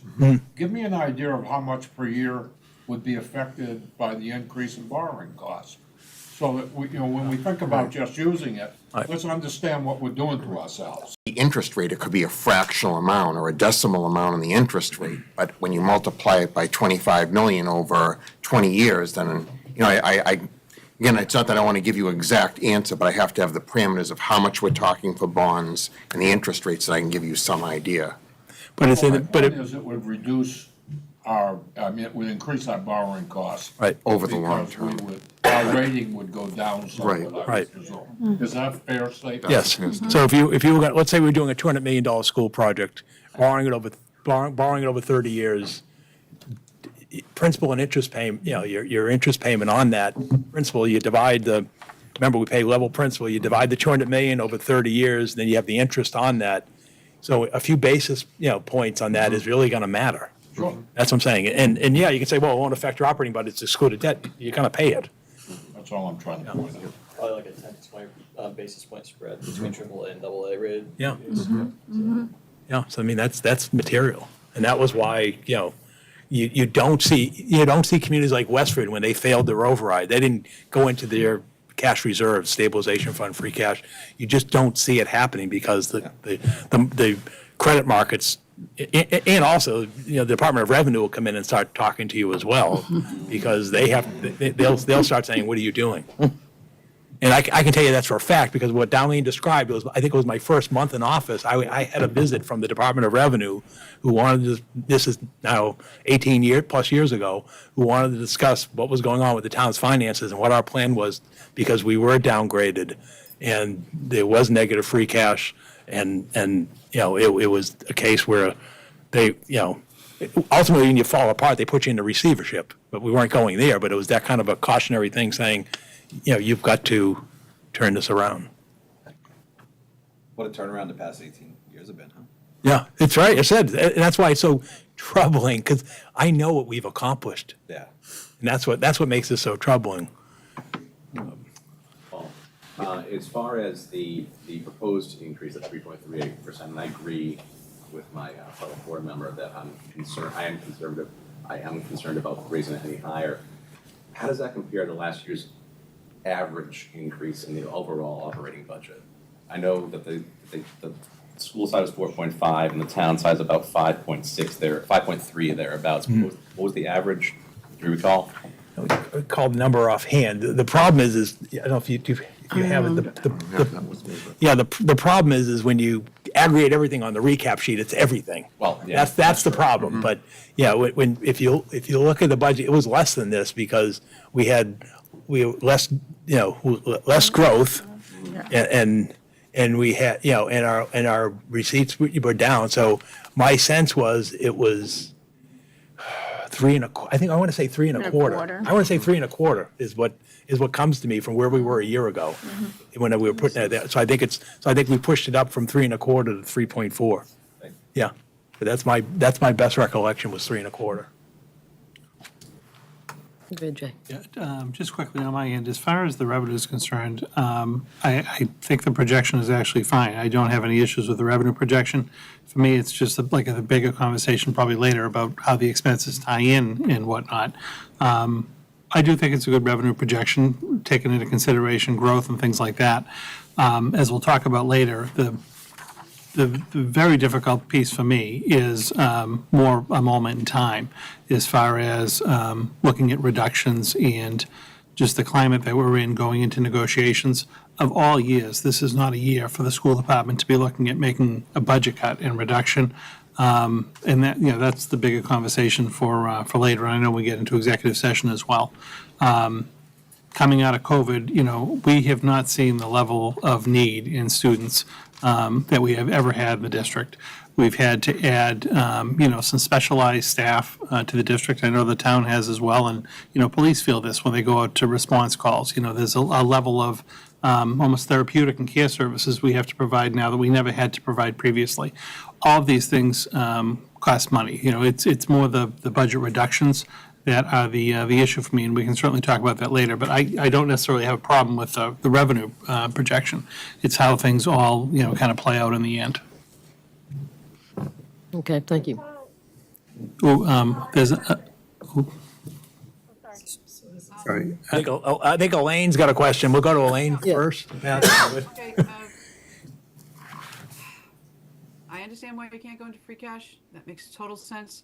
What I don't understand is what do we do? Because, when I have been broke as a individual person, then as a young married, and then as a lady with 4 kids, I could make beans and rice stretch. How do we make our stuff stretch? I think once we settle on the revenue number, we'll go into that discussion now and then have that discussion at the end of this meeting if you want, because I think I want to put it into context as we move on. I agree, yeah. So does somebody else? Yeah, Anita had a question, yeah. Okay. Yeah, on the budget, our OPEB contribution, is there any flexibility of how much we put in? Yes, Can we put in yes, 0.5% less? yes. Can we put in how much would 0.5%? Like, not anything drastic, but to maybe, I don't know, from a savings. It's cut off as much? It's 1.5 million is our OPEB allocation. So, 10% would be $150,000. So again, it's a question of where one wants to go with that. That is open for discussion. We can have that discussion as we move forward. And we will, I'm sure, tonight, later on. Okay, are there any other questions on this, the request for the vote for the 168.4 million?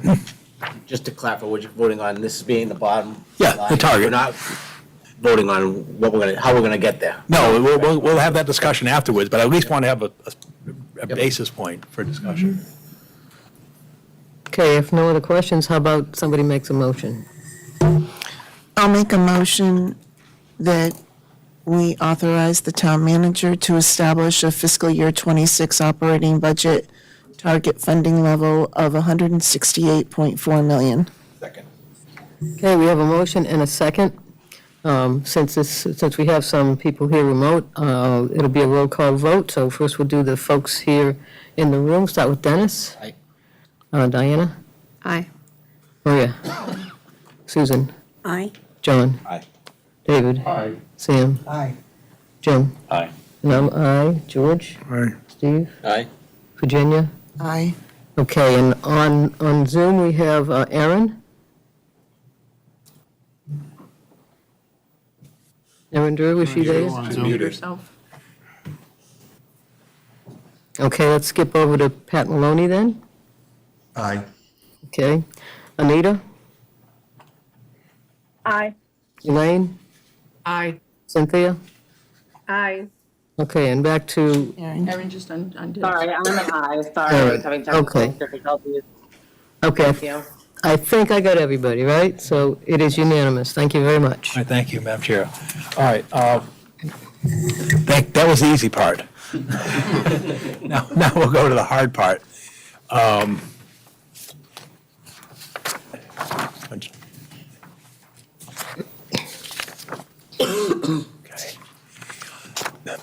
These are the big budget drivers. And I'm going to go walk through these, but you can see it's $8.4 million. Obviously, we can't afford $8.4 million, but it just gives you basically the major components. Schools, as we said, 4.74% of $3.5 million, $2 million for health insurance, 12.6%. Middlesex retirement, over $1 million at 8.38%. That's a known number. General government employee compensation, roughly 3%. Non-excluded debt service, $686,000 and 9.62%. Solid waste recycling, 3.8%, under 65. Neshoba Tech, I'm estimating a 4% increase of $160,000, and that's because I know our enrollment's going down relative to the district, so our percentage went down. So that's probably a little conservative, but I think it's a round number, and we'll get to that a little deeper.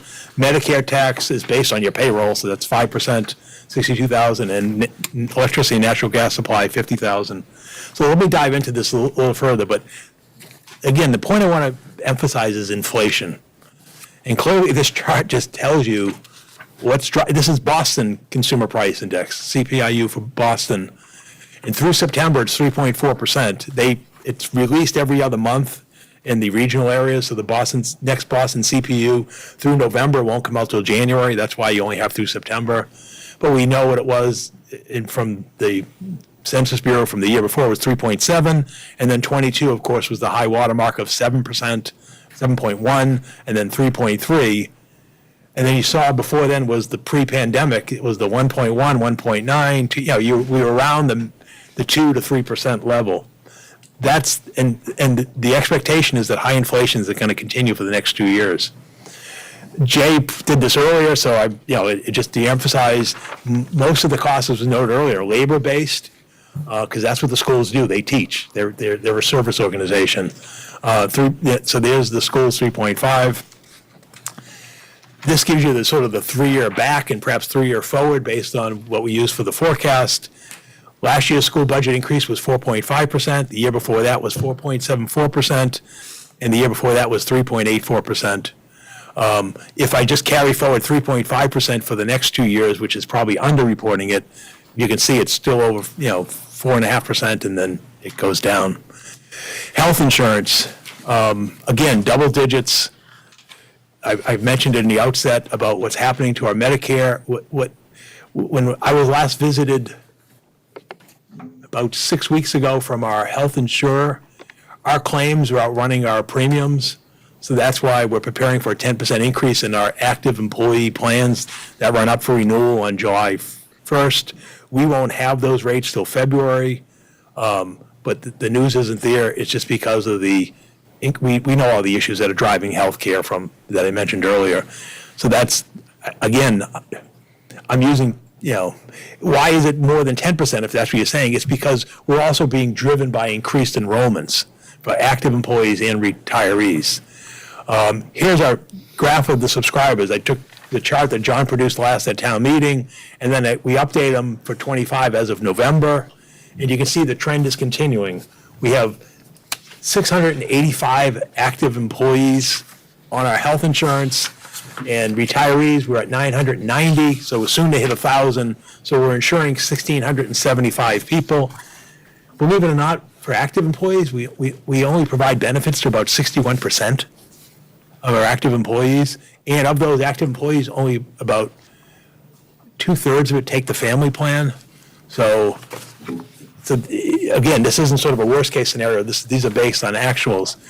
But when you look at a family plan for our HMO for an active employee, it's ridiculous. Right now, it's $30,000. You add another $3,000 on top of that, means the town share for the upcoming fiscal year is going to be almost $25,000 for an employee who comes on forward with a family plan. For a retiree, they're on a calendar year, which is why it's CY, not FY. The premium for the calendar year that's starting in January is $39.60 for the MedX2 plan. If we add a 7.5% projected increase for calendar year 26, it goes up to $42.37. The town pays 60% of that premium, whereas we pay $75 for active employees. It's $2,500, over $2,500 is the, so again, you got 1,000 of those people at $2,500. You can see how the numbers come together, 2.5 million. May I just ask Sure, a go ahead, sure, question? yeah. On the previous slide, when you said we have 60+% of employees who take the benefits, so does 685 represent the employees who are the subscribers? It's not just the total number of employees. Thank you. Exactly. No, these are subscribers. Middlesex retirement assessment. This would solve our budget problems if we didn't have the unfunded retirement assessment.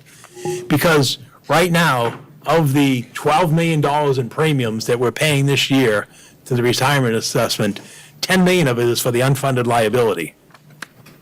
And that's not an exaggeration. It's probably understating it slightly, but it's that because the system is scheduled to be fully funded in 2037, 36, which means we're a dozen years away from it, but we're only about 52% funded, John, 53? Yeah, it went up a little, it's about 57 now. 57, okay. Yeah, And so what they're telling us is, and John, and I go to the meetings, but John sits on the board, so he goes to the advisory meetings as well as the general meetings.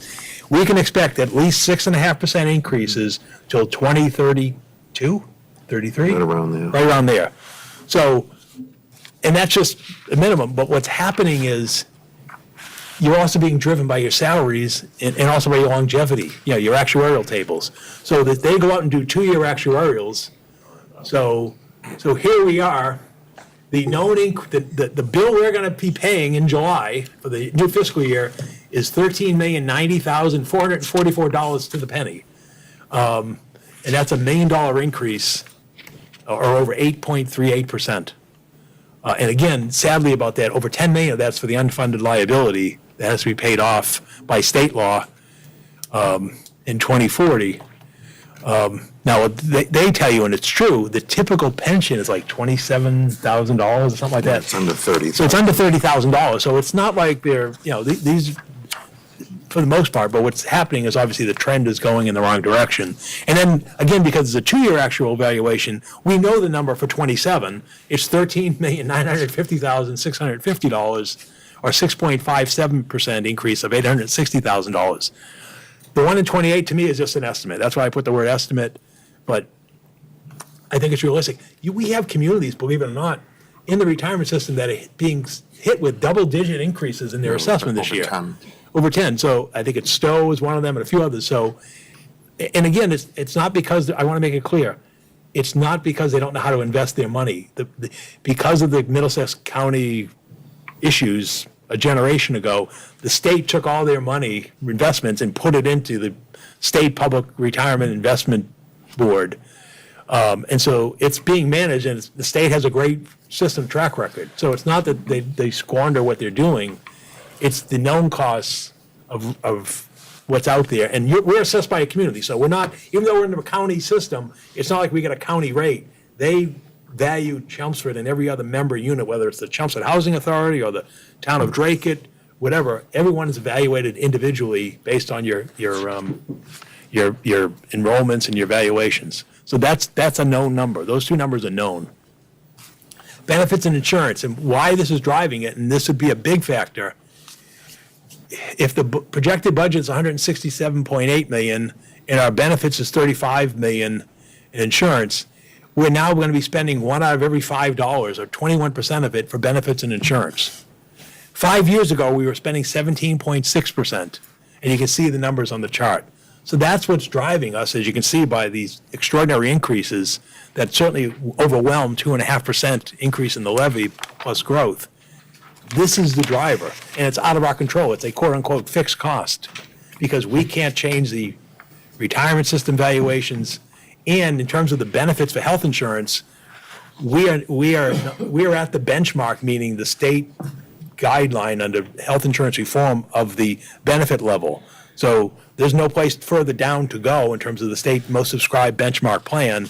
And although we contribute 75% for active employees and 60% for retirees, that's not on the high end of the scale either when you see other communities. So this is really a fixed cost. Government personnel, as you can see, it's a budget of 3%. Again, we budgeted a 2.5% annual increase for the non-union employees. And obviously, much like the school department you heard earlier, we have step increases in our schedules and so forth. So that's what this is based upon. Here's the employee data for the community between general government and school department. Let me start on the general government side. In 17 years, since fiscal year 2008, we've roughly added 1 employee per year, or 18.7 employees, or 7% since FY08. Why I use FY08? That's when I started. Okay, it's a good enough basis point for me as anything else. It also was pre-recession. You may recall there was a recession in 2009 where things dipped, which is why you see 2010 at such a dramatically low level. And in the last 5 years, we've added 9 employees in the general government side, or 3.6%. I'll get in, so sort of is what's going on the general government side, and I'll go into it a little further. In the school department, the numbers have been higher. I mentioned earlier, the number of teachers hasn't changed in a decade. So if you went to go back 10 years, right, but the problem is and Jay can speak, and actually the school committee can speak better, it's not the class size of the teachers, it's all the support stuff, right? The clinical psychologists, the paraprofessionals, the special ed instructors and so forth. That, and as we noted earlier, that's gotten so much worse since the pandemic. We can't control that. All we have to do is serve it and respond to it. So there's the numbers there. This, a little more detail on the general government staffing levels. We talked about this at the select board meeting last Monday night. As you can see in the columns, we haven't added essentially a policeman, a firefighter, or a highway worker in a decade. And those are our big three departments. And I can tell you the population's gone up and the service calls have gone up, but we haven't added. And in facilities, we have added, but that's because of the aged facilities and the care that we need for these buildings. You can see library's been pretty dormant, if not flat. And in finance, meaning the finance department, accounting, collections, assessing, that's the finance department. It's level staffed.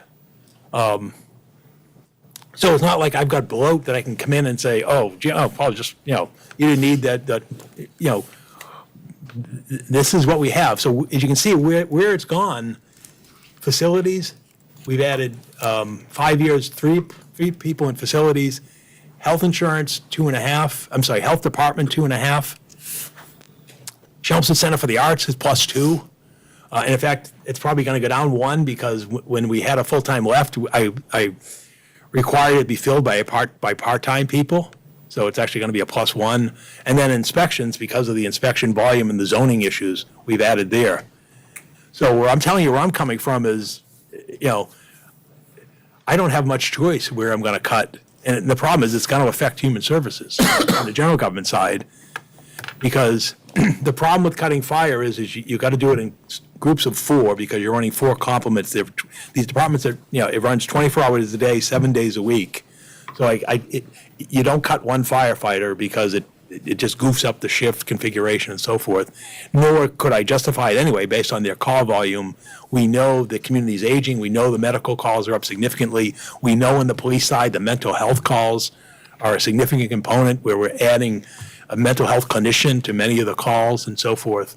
And highway, we've cut that in the past. That's the biggest complaint we get, of the condition of the roads and the potholes and so forth. That's a struggle I have on the town side. But like I said, the beauty of it is, having been here 18 years, I saw us go through the recession, the Great Recession and so forth, and we know what this means going forward. It means people out the door, and it means reduced hours and reduced services, even though the taxpayer is going to pay more. That was why we closed fire stations back in the Great Recession of 2008, not because we wanted to, it's because we had no choice. And it's the same thing, we cut the library hours and these other things. That's what it entails, because quite frankly, I can't go into the accounting office with her 4 people, because regardless, we've got to pay bills regardless of what our budget is. And she's got to be able to process payroll and vendor warrants. That's not going to diminish. Same thing, I've got to assess all the properties regardless of the financial conditions of the town. In fact, we're going into a reval year. So we've got to be on our assessing. Same thing, I'm going to have just as many tax bills, water bills, sewer bills. And I can just tell you, it just goes like that way across the board. What I have done is, when there are positions that have come up that were a bit discretionary, I haven't filled them. So when we had a vacancy in the public safety officer, I didn't fill it. When the health director got promoted, I didn't allow her to hire an assistant health director, even though that's what her previous position was, because we could see that this thing was coming. And I didn't want to be hiring people and then laying them off in 6 months or a short time thereafter, because that's not fair to the employee, it's not fair to the town. So when our business development director became our HR director, because our HR director retired, I didn't backfill the business development director position, not because it didn't have value to the community, but because I just didn't see how we could sustain it. So that's the challenge. Going back to the non-excluded debt service, as you noted, that's not an insignificant number because of the capital plans, and that's all affected by the interest rates. And you say, well, that's grown a lot, Paul. Well, yeah, we not only did the capital plans, but we did the school kitchen projects at McCarthy and the high school. Those are all coming home onto our debt service, which is why it's up over 10%. But towards that, if there's a question of, well, you've been out of control with debt service, no, that's not the case.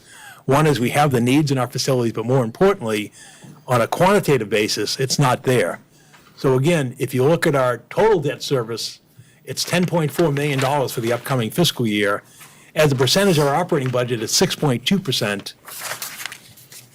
As a non-excluded debt, which means our ability to revenue under 2.5, meaning non-exempt from the 2.5 tax limitation, it's 4.7%, which is less than half of the benchmark that the town's policy says your non-exempt debt service shall not exceed 10% of your general fund revenues.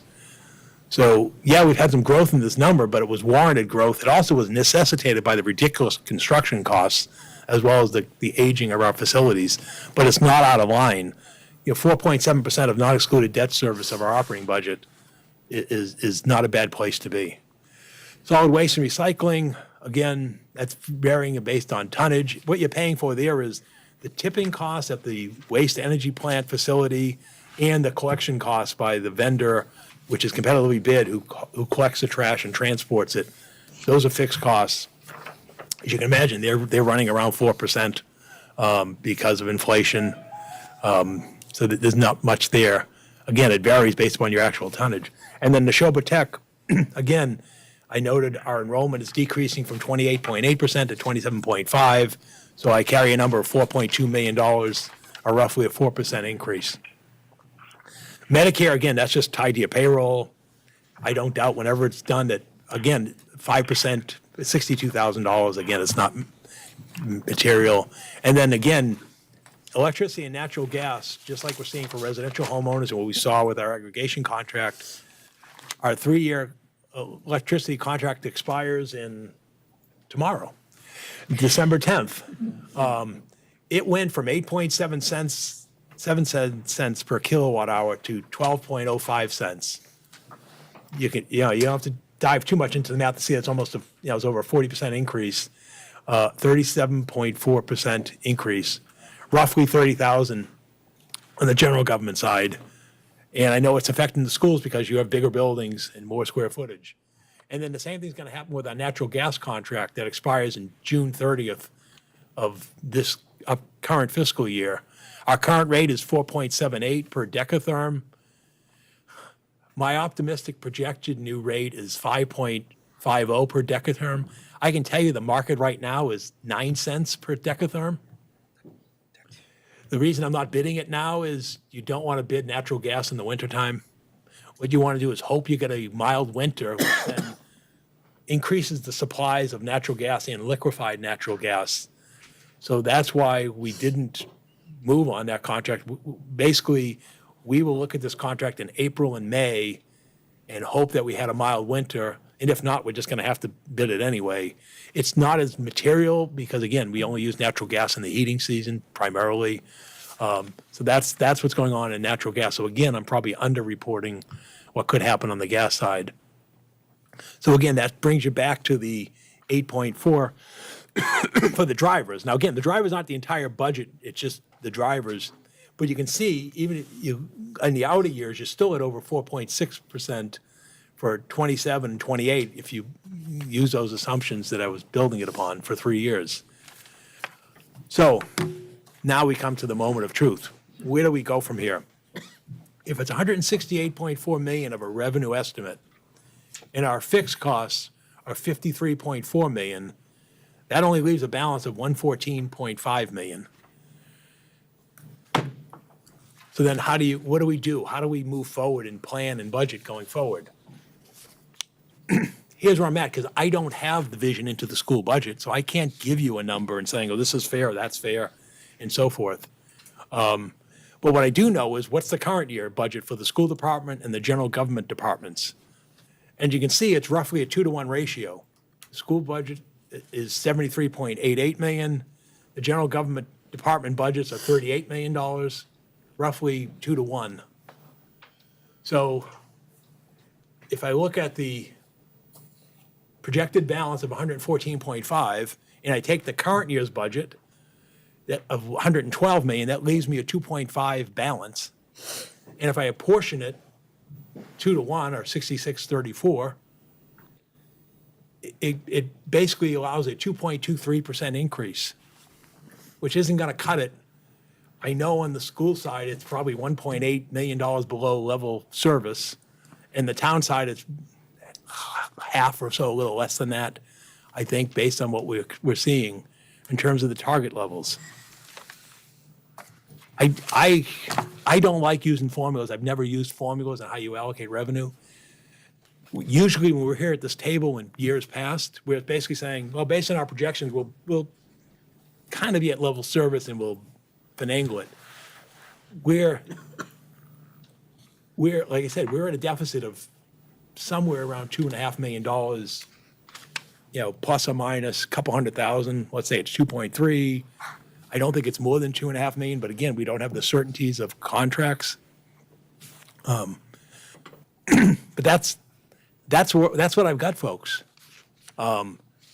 This isn't going to be pleasant. There are two choices. Well, there are multiple. There's always choices. The knee-jerk choice would be, oh, go explain this to the voters and ask them for an override. It ain't going to happen, in my opinion. I mean, we can ask.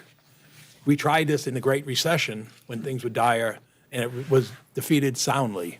The last operational override in the town of Chelmsford was 1992. And yes, the community has changed then and so forth. And they have passed debt exclusions since then, including most recently last month, for projects. And we've also lost debt exclusions for projects such as the original fire station location, the original DPW, and so forth. So I don't think and the reason I don't think it's viable is I think the residents are suffering just like we are, the typical resident. And I don't think we can go to them because they may say, you're right, we understand, but can't do it. So then the question becomes, well, what do we do? What the select board asked the town side earlier and asked me as manager, one of its goals was, hey, Paul, can you look at our other revenue things? Can you bump up your fees and charges and everything else? And we did do that. The board bumped up its licensing costs for liquor licenses. We looked at everything. We looked up, what I was charging the people to rent space on Sheehan Farm. I mean, to that kind of detail. We looked at every department, what we were charging for facilities and so forth. Those numbers are baked in or enveloped into this estimate. So we've done that. I'm not going to tell the school department what to do with your things. But we know, and we the reason the town had bus fees and had extracurricular fees and had, all those other things was not because they were enjoyable or they liked it. It was because it was a bad choice among bad alternatives. And I'm not going to tell you how to do your business. That's why you're elected and you do your things. And all I'm saying is that is a part. There's going to be multiple choices on this. Is what are we charging for fees and services and so forth. The other thing is you look in your discretionary funds. Dowling enumerated some of those earlier. Your school choice. We know we set up funds for special education, reserves, and so forth. So that might be also part of the solution. I think it's going to be almost like the all of the above kind of an approach to get to where we want to be. And I think even when we get there, we're not going to be happy with where we are. But I think it's that kind of a semblance. Now, again, things will change, right? This is the projection.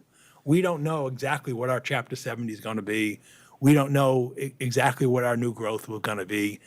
And I know in years past, when things came in as recently as in July, when we got extra Chapter 70 money one fiscal year from the Senate budget, and it got enveloped into the final budget, we basically went and told the school committee, we're going to go to town meeting in the fall, and we're going to give you that money, and we did.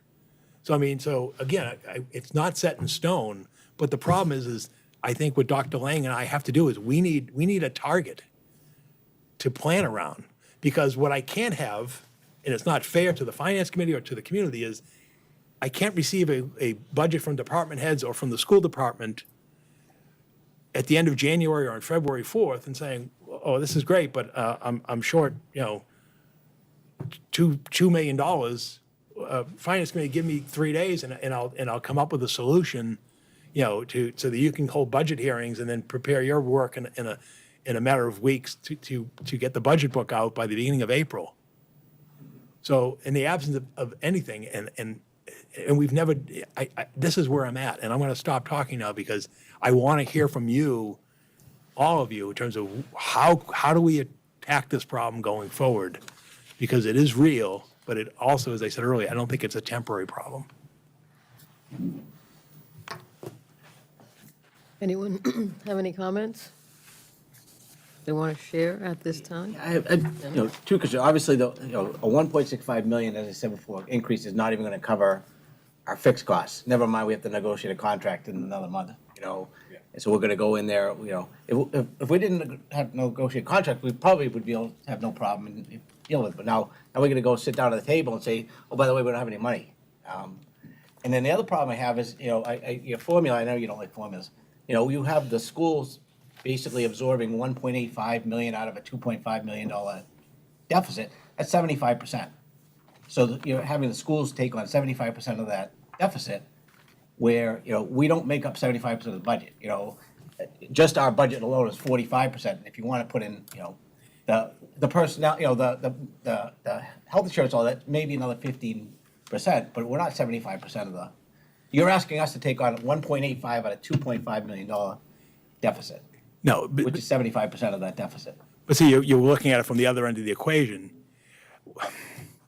The only thing I know for certain, because I haven't seen your level service budget, is I know what your budget is today, and I know what I believe I understand what our revenue is going forward. The question becomes the vagaries of level service. And that's why I try not to do it that way, Dennis, is because that to me, I don't know how to stand on that slope.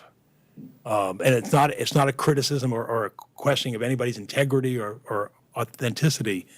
But the problem is how do I go there? Because, so do I include the business development manager position that was provided for in this budget? No, I didn't. Did I include the other positions, like the assistant health director that's in this budget? No, I didn't, because I didn't want to go into this, well, how do you define level service discussion? So that's why I didn't go there. The difference, and this is the key thing, right, what had happened in the Great Recession in 2009, and even happened in 2012, is when you were in a recession and people were out of work and the economy was tanking, the unions took zero. They still talk about it. Right, they took, and we still talk about it. And everybody did, non-union, everybody else took zero. Yeah. That's not the market today. The market today is quite different, as we've seen. That's the difference. That's why this is so unusual compared to the past, is because if you don't pay a competitive wage, you're not going to retain employees, and you're not going to attract employees. That's the challenge that we have. As was noted earlier, we have to be competitive with our labor market. But the problem is when they compare us, the state does, to Newton and North Andover and those communities, we don't have the per capita income or the demographic of those communities. And that's why I hated that data when I saw it, and I was shocked, as was the superintendent, when he noted Newton was added. I said, oh, great. How did Newton become because that's what's going to be thrown at you. We know it. We've seen it in other communities. It's not realistic. But we have to be competitive. Right, look, I just lost a police officer who we sent to the academy for 6 months. We're doing field service training, and he walked in last week to the chief of police and said, here's my resignation. I'm going to the town of Bedford for $2 more an hour. $10 more an hour. Sorry, yeah. And And you know what? I can't do anything, one, because he's under a collective bargaining agreement, so I can't say, hey, can we sit down and talk about this? That's what we're dealing with. And then prior to that, a couple months ago, we had a officer from a family in Chelmsford, his family ties, he went over to Concord. And I know you're going to do the same, you're having the same problems, trying to hire science teachers, math teachers, language teachers, or retain them. That's the reality out there. The workforce is more mobile, and they're not as attached to the community. But that's the reality, which is why I'm not saying here we're going to offer zero to the employees. We can't. But so that's what makes it so difficult is you've got to provide a market wage that's competitive. At the same time, you don't have the revenue base to support that and everything else that comes with it. I don't know what the answer is, Dennis. I don't know what the answer is. And so I get all that. Again, I'm just doing simple math. I'm just a chemistry teacher. But you're asking us to take a $1.85 million cut, right? From what we asked for. Mm-hmm. The deficit as a total is 2.5 million that you've already told us. So you're asking us to take on 75% of that deficit, which I don't think that's fair. What do you think? What do you think? I don't know. I'm not the town manager. I'm not I'm just doing simple math, and that's one of my concerns. And, we have some fixed costs within that 73 million. We have our utilities in there. We have our transportation in there too. So you took that out of the other side. And I'm not going, I just want to make sure that, that we look at all of that. Right, and the town does all the facilities, so that's in the town side. So to be fair, what the town pays to maintain the school building, if you want to go departmental-wise, it certainly outweighs your utility costs because the town side is absorbing all the facilities department, which is more than 2/3 driven to the schools. So that's why I don't like getting into these conversations because they tend to get testy and they tend to get. I don't mean to be. No, I'm not saying you're being testy, but I'm just saying is that's what happens when you start diving into it. Is it's just struggling, and I can tell you this, and John, and you saw it in our numbers. My department heads don't like seeing me at budget time because they say, "Oh, it's level service, level staffing again," right? For how many years? And I had board members, right, who said the same thing. We don't want you adding staff because we don't believe it's sustainable. And it's not a knock on current or previous select board members, but that's the mantra that we've been operating under. And I know you've had the same thing on the school side because you've got different pressures. But we have letters from our public safety officials and other testimony saying, we think we're being put at risk because we're understaffed in terms of police and fire on the number of people that are put out on the road. And so I just want you to get the sense of the magnitude of what we're dealing with. So just a quick thing, you'd mentioned that I'm whoever that is. I apologize.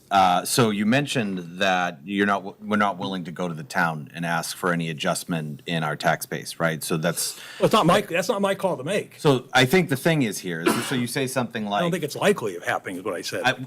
well, we should be asking the town, and we should be talking to the town and saying, instead of playing this catch-up, I'll talk about free cash, right? Why are we not talking to the town and saying we need help? You're talking about $1.85 million in cuts. And then one of the comments you made is about fees. Well, we can look at our fees.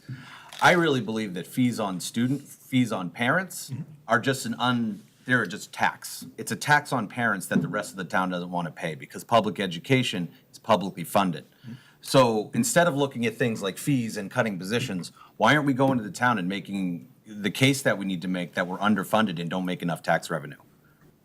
Because I don't think you'll get the vote. Well, you don't know until you go for it. That's the thing. You have to go for it. That's for you folks to decide. I can't make that. That's not my call. I don't think it's going to happen in terms of asking for an override. To ask. Okay, would you be Dave, able to- Anita. Yes, Anita. Sorry. So, I understand that going to the town, asking them for an override, probably not going to pass. How do you know? But that being said, I think, and I know people hated this before, but I think the town has changed. I mean, we're one of those towns that pay for all our trash pickup. Full service. Why don't we look at doing some sort of split, or instead of all or nothing, we do some sort of fee that maybe can help not pick up the whole 2.5, but maybe pick up $1 million. That at least it's not, it's a big cut we have to do, and it's painful, but if we can maybe kind of find some split with it.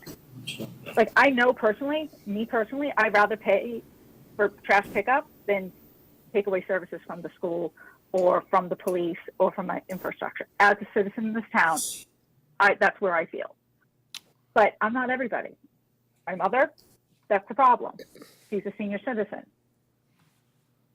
The challenge with the trash thing is, going back to the 92 vote, when that was adopted by the town, they put language into the bylaw that said, in the event the town were to charge a tax fee, that the override would be rescinded.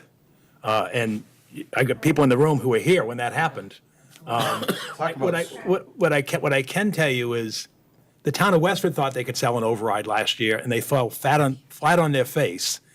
And then I spoke to the manager today in Westford, and they're not even going to ask this year. We're not Westford, we're Chelmsford. Yeah, but we also don't have the residential wealth that Westford has in terms of per capita income. I don't know if wealth always connotes how willing folks are to make that vote. I don't know if I would make the assumption that because we have a Yes. lower income level on average than Westford, our voters would be less likely to Okay, support. let's, go ahead, Jim. let's go in sequence. I think Jay was next. Well, Jim, go ahead. No, go ahead. So here's my concern on an override vote. Not the least of the fact that it's an override vote and it's failed all over, and I know it's not Chelmsford, it's other communities. But we also have an MSBA project coming up that's going to require a large debt exclusion. Absolutely. And if we go for a vote to do an override for taxes and increase that, the likelihood of succeeding on that MSBA vote dwindles even further.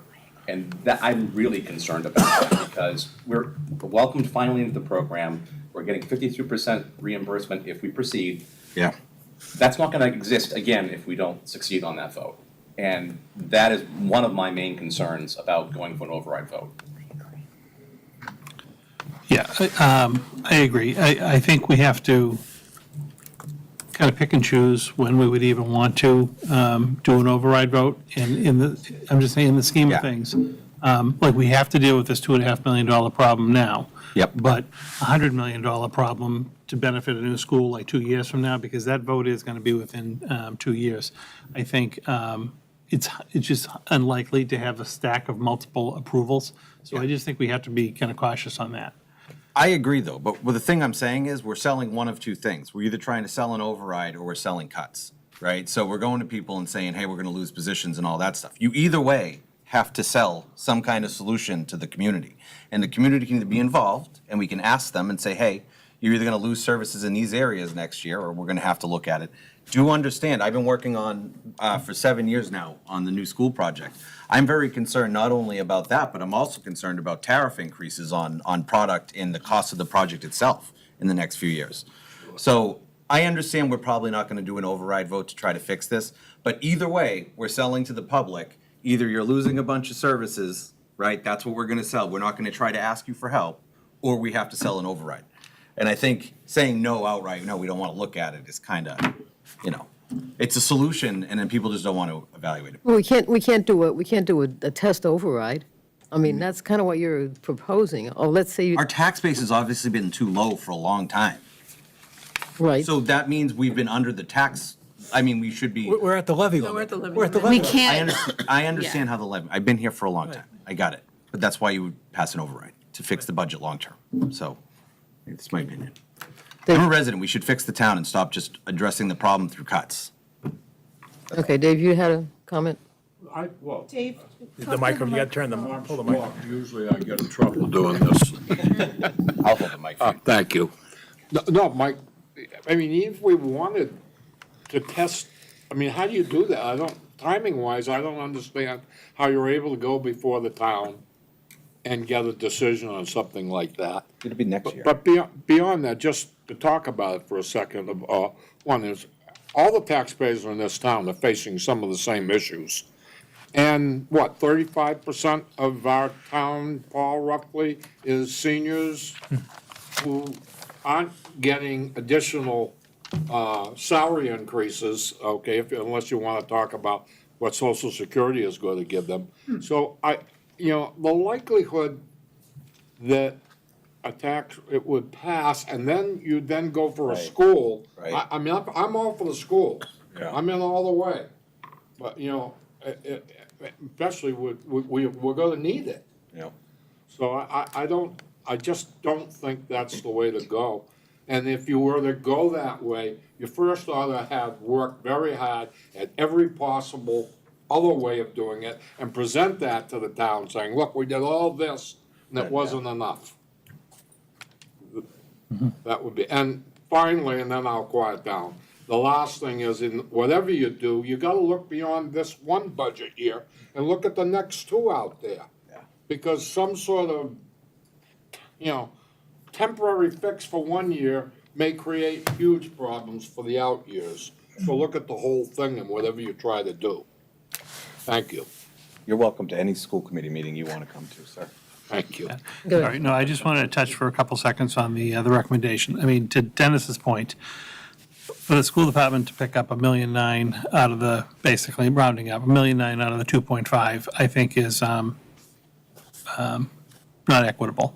I don't know what is equitable. I think it's honestly hard to ask the select board and the school committee and the finance committee, where should the pain be kind of born? Because they don't know the nuts and bolts of the budget and things like that. I think that's something where we should probably sit down and really kind of look at if this was going to be cut, we have the better sense of what's happening kind of townwide with the operations of the departments. What is that impact of this cut versus that cut and things along those lines? That's my 2 cents on just kind of how I think that happens. I mentioned this going into this. I realized this was going to be a difficult budget year. We were thinking just more level service, obviously not expanding.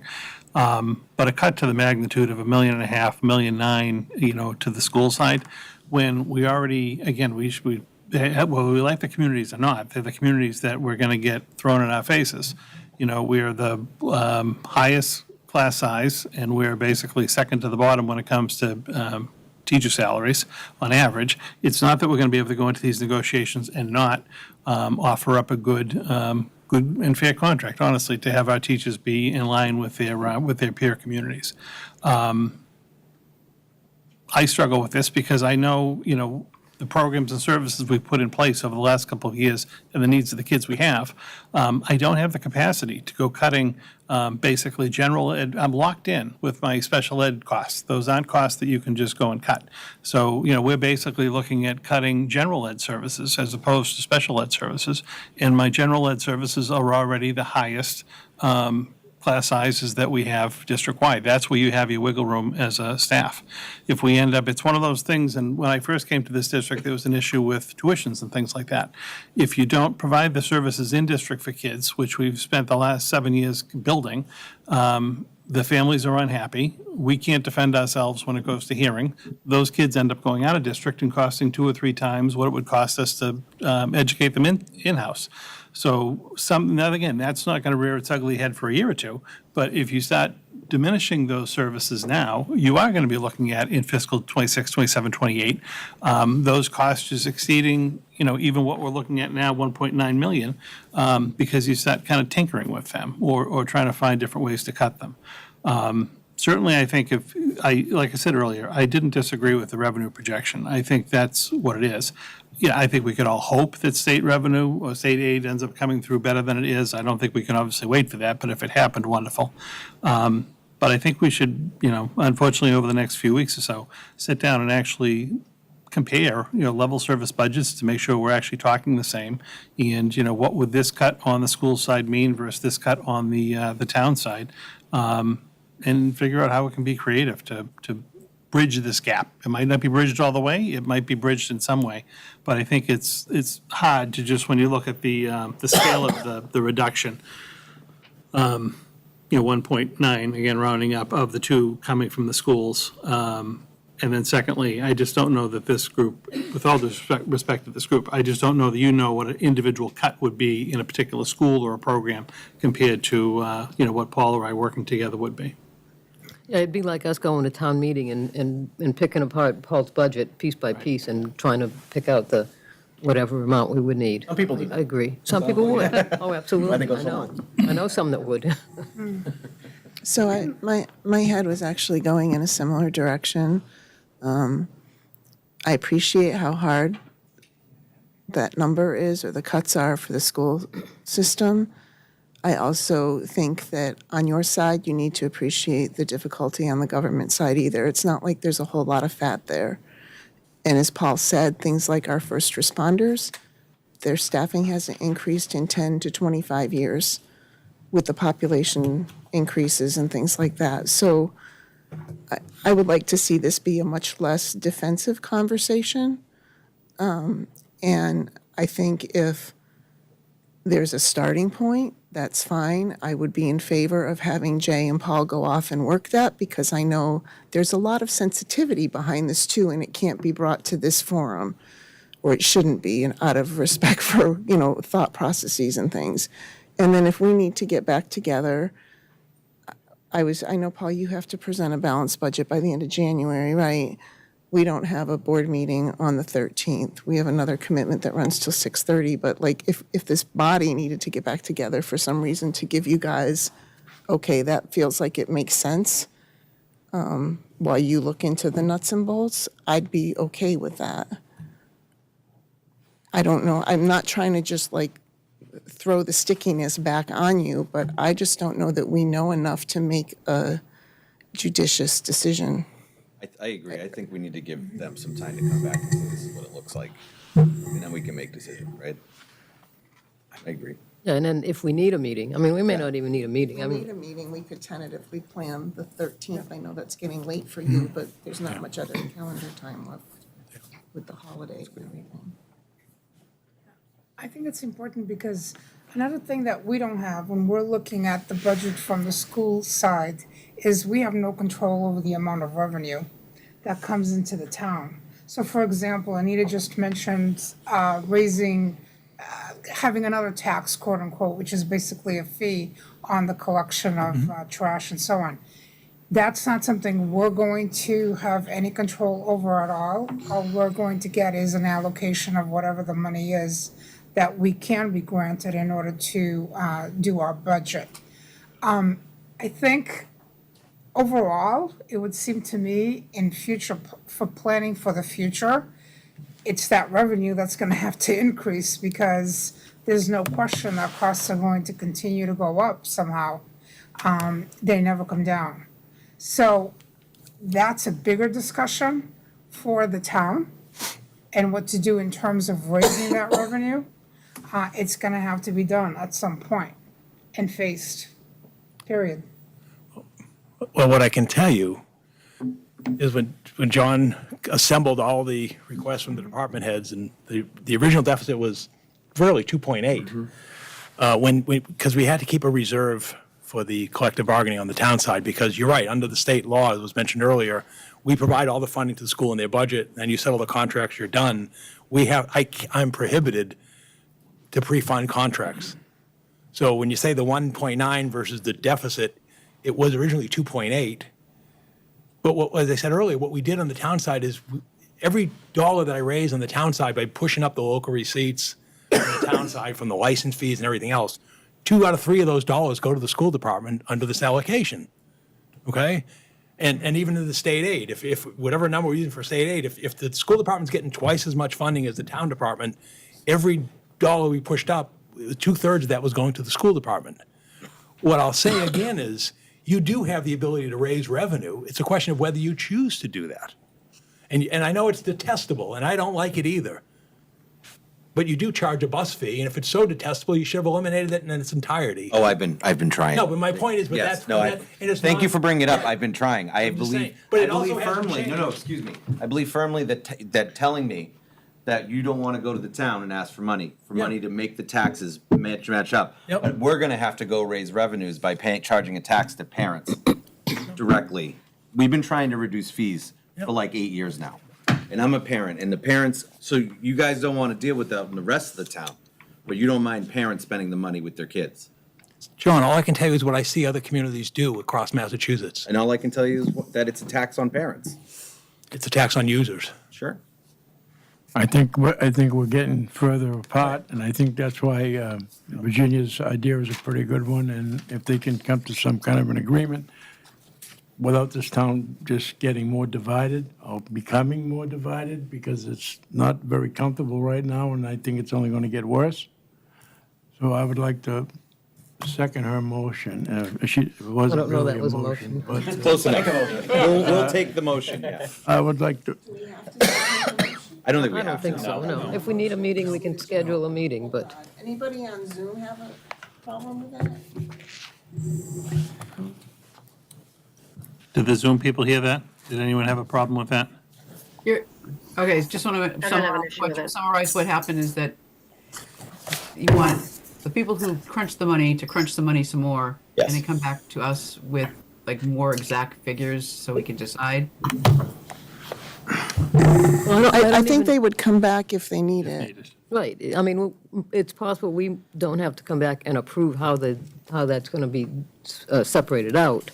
You know, there'll be obviously reporting of that by the town manager and by the superintendent during the regular meetings.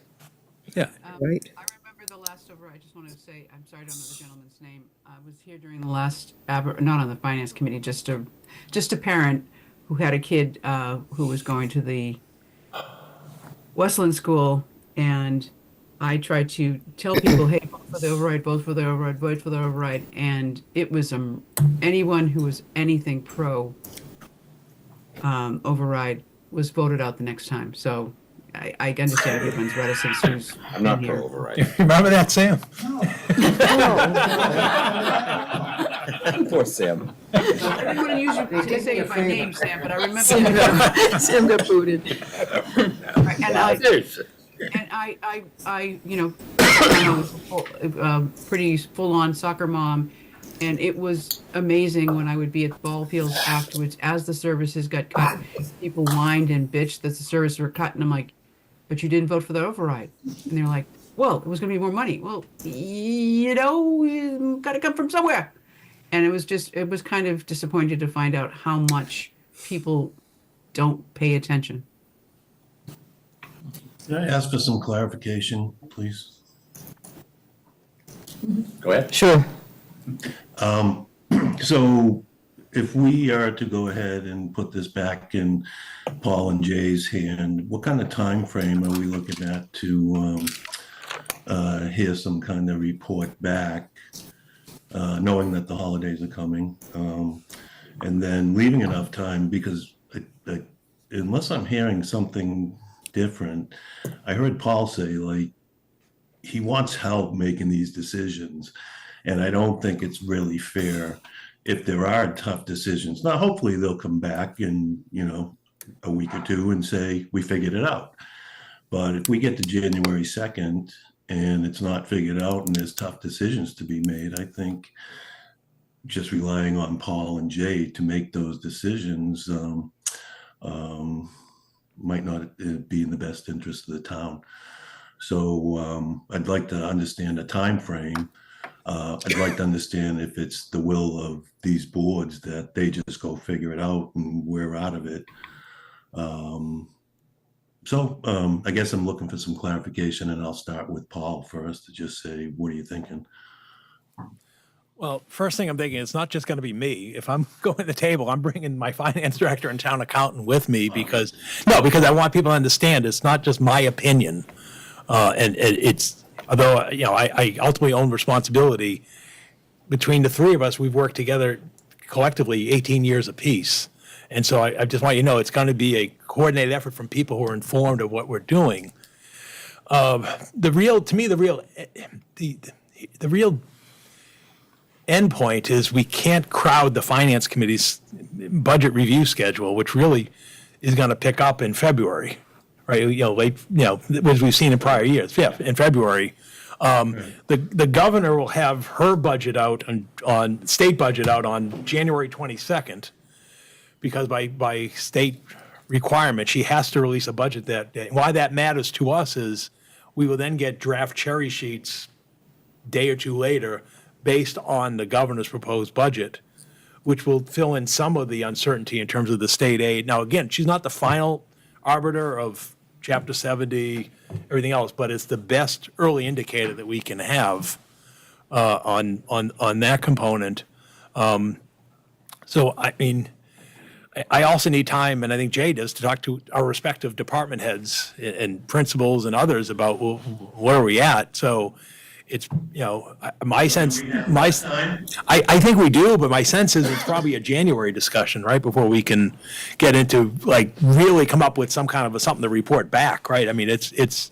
I would think we'd be working on it between now and probably the first, second week in January. Exactly. And then you maybe have an update for the select board. I know Virginia mentioned like a meeting in January. Yeah. I would think by mid-January, we'd be, now, we're not going to have the state aid, as you indicated, until the 22nd, but I think we'd at least be able to talk about, all right, if this happens, here's a scenario of what cuts could look like internally. Yeah. Which I honestly think would be respectful to any of the people involved as well, as opposed to having it be a public conversation. Right. I would think by mid-January, we can report back, because you usually do your budget the last Monday in January. I do mine the first in February, so it's still in line. And then that still leaves the regular Finance Committee meeting schedule for things to be worked out.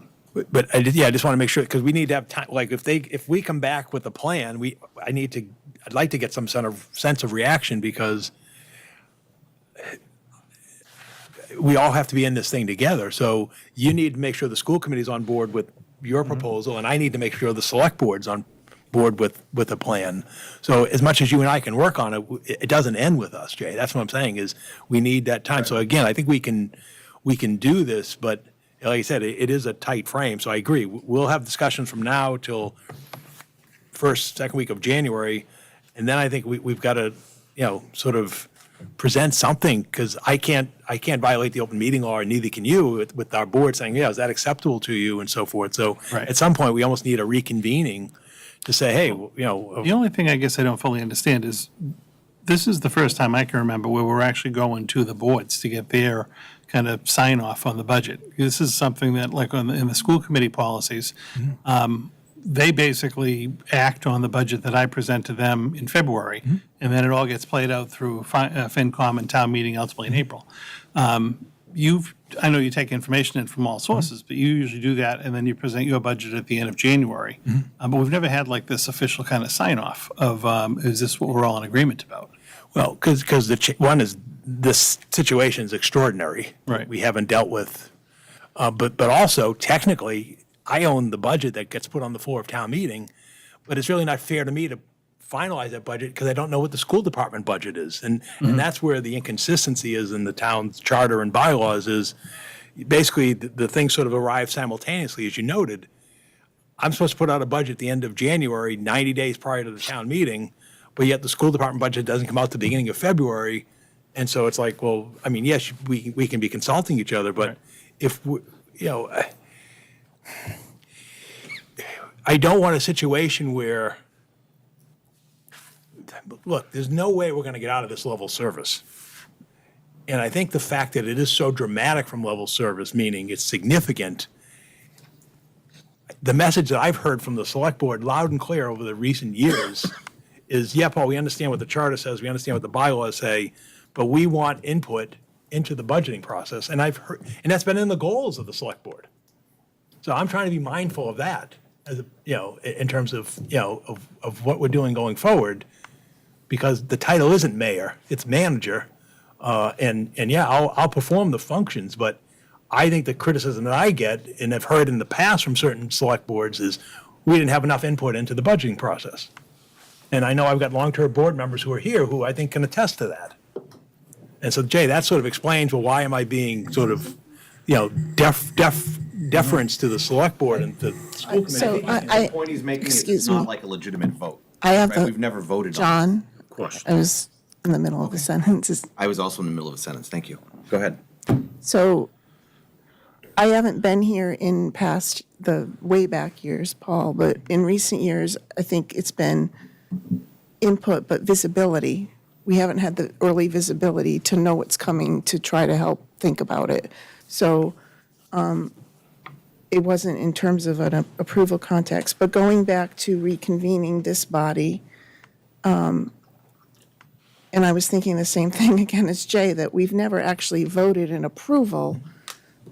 My thought in reconvening was that it would be a continuation of this conversation to get, the head nods and get some sense as to where at least these three committees stood and whether they had any other considerations before you've got to make your presentations by the end of January and early February.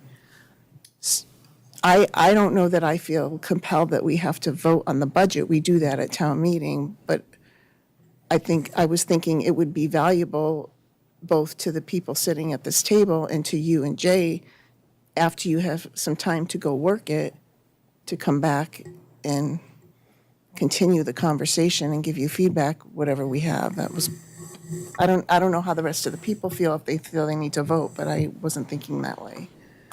We had prior tri-board meetings where we've had a vote as to whether or not we're proceeding with developing a balanced budget. That has happened a couple of times in the past decade. And this is a little bit more in-depth because of the unique situation that we're dealing with inflation and the budgetary constraints and the revenue streams that were available to us. And I do think it's important that there's a little bit more discussion and a little bit more input from us. I mean, when we review per department in our review. When we go through and look at the numbers have really been baked in and established at that point. We're looking at, well, not only what happened with the development of the budget, and we have a discussion usually with department heads individually about, well, what wasn't there, what could have been there, and what you're looking to have there. I think this year, it's very important for us all to have that discussion as early as possible because there's a lot that's going to be wanted that's not going to be met. And we need to look at not only that, but where we're going to make those, where they're going to have to make those hard choices, and we're going to have to review and approve those hard choices. And so I think it's important that we get our input in as early as possible this time around.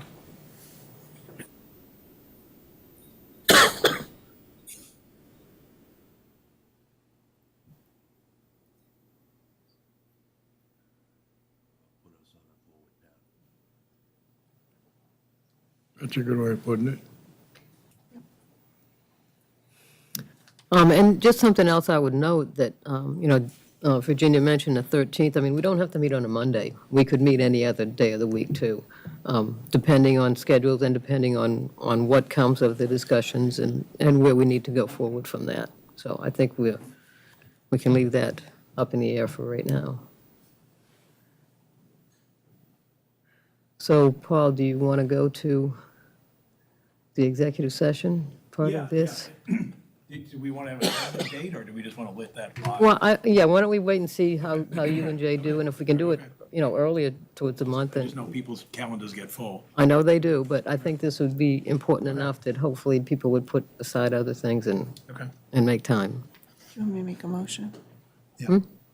You ready to adjourn? I will make a motion to adjourn to executive session, not to return to open session for the purpose of discussing strategy with respect to collective bargaining with the general government and school department employee labor unions. Okay, we have a motion and a second. I'll do a roll call vote again. Dennis? Aye. Diana? Aye. Hi. Maria? Susan? Aye. John? Aye. Dave? Sam? Aye. And I'm an aye. George? Aye. Steve? Virginia? Aye. Okay, Aaron, are you ready? Aye, I'm ready. Aye, thank you. Good luck. Pat Maloney? Take care. Aye. Anita? Aye. Wayne? Aye. And Cynthia? Aye. Okay, so we are going to go to executive session. We just want to be sure everybody that's on Zoom is in a secure location where nobody's going to overhear what we have to say, so. Should we stop the feed then? We need Chelmsford telemedia to Can we cut just out. take a 2-second break, because Pete's still got the second recording going, and then I'll just tell them to cut the feed on Zoom. So just 2-minute break? Cut the feed on Zoom, but they're still going to be able to join us. Not telemedia. But we have to cut off the No, oh. CTM feed. Yeah, okay, telemedia. Okay, got it. hold on, folks.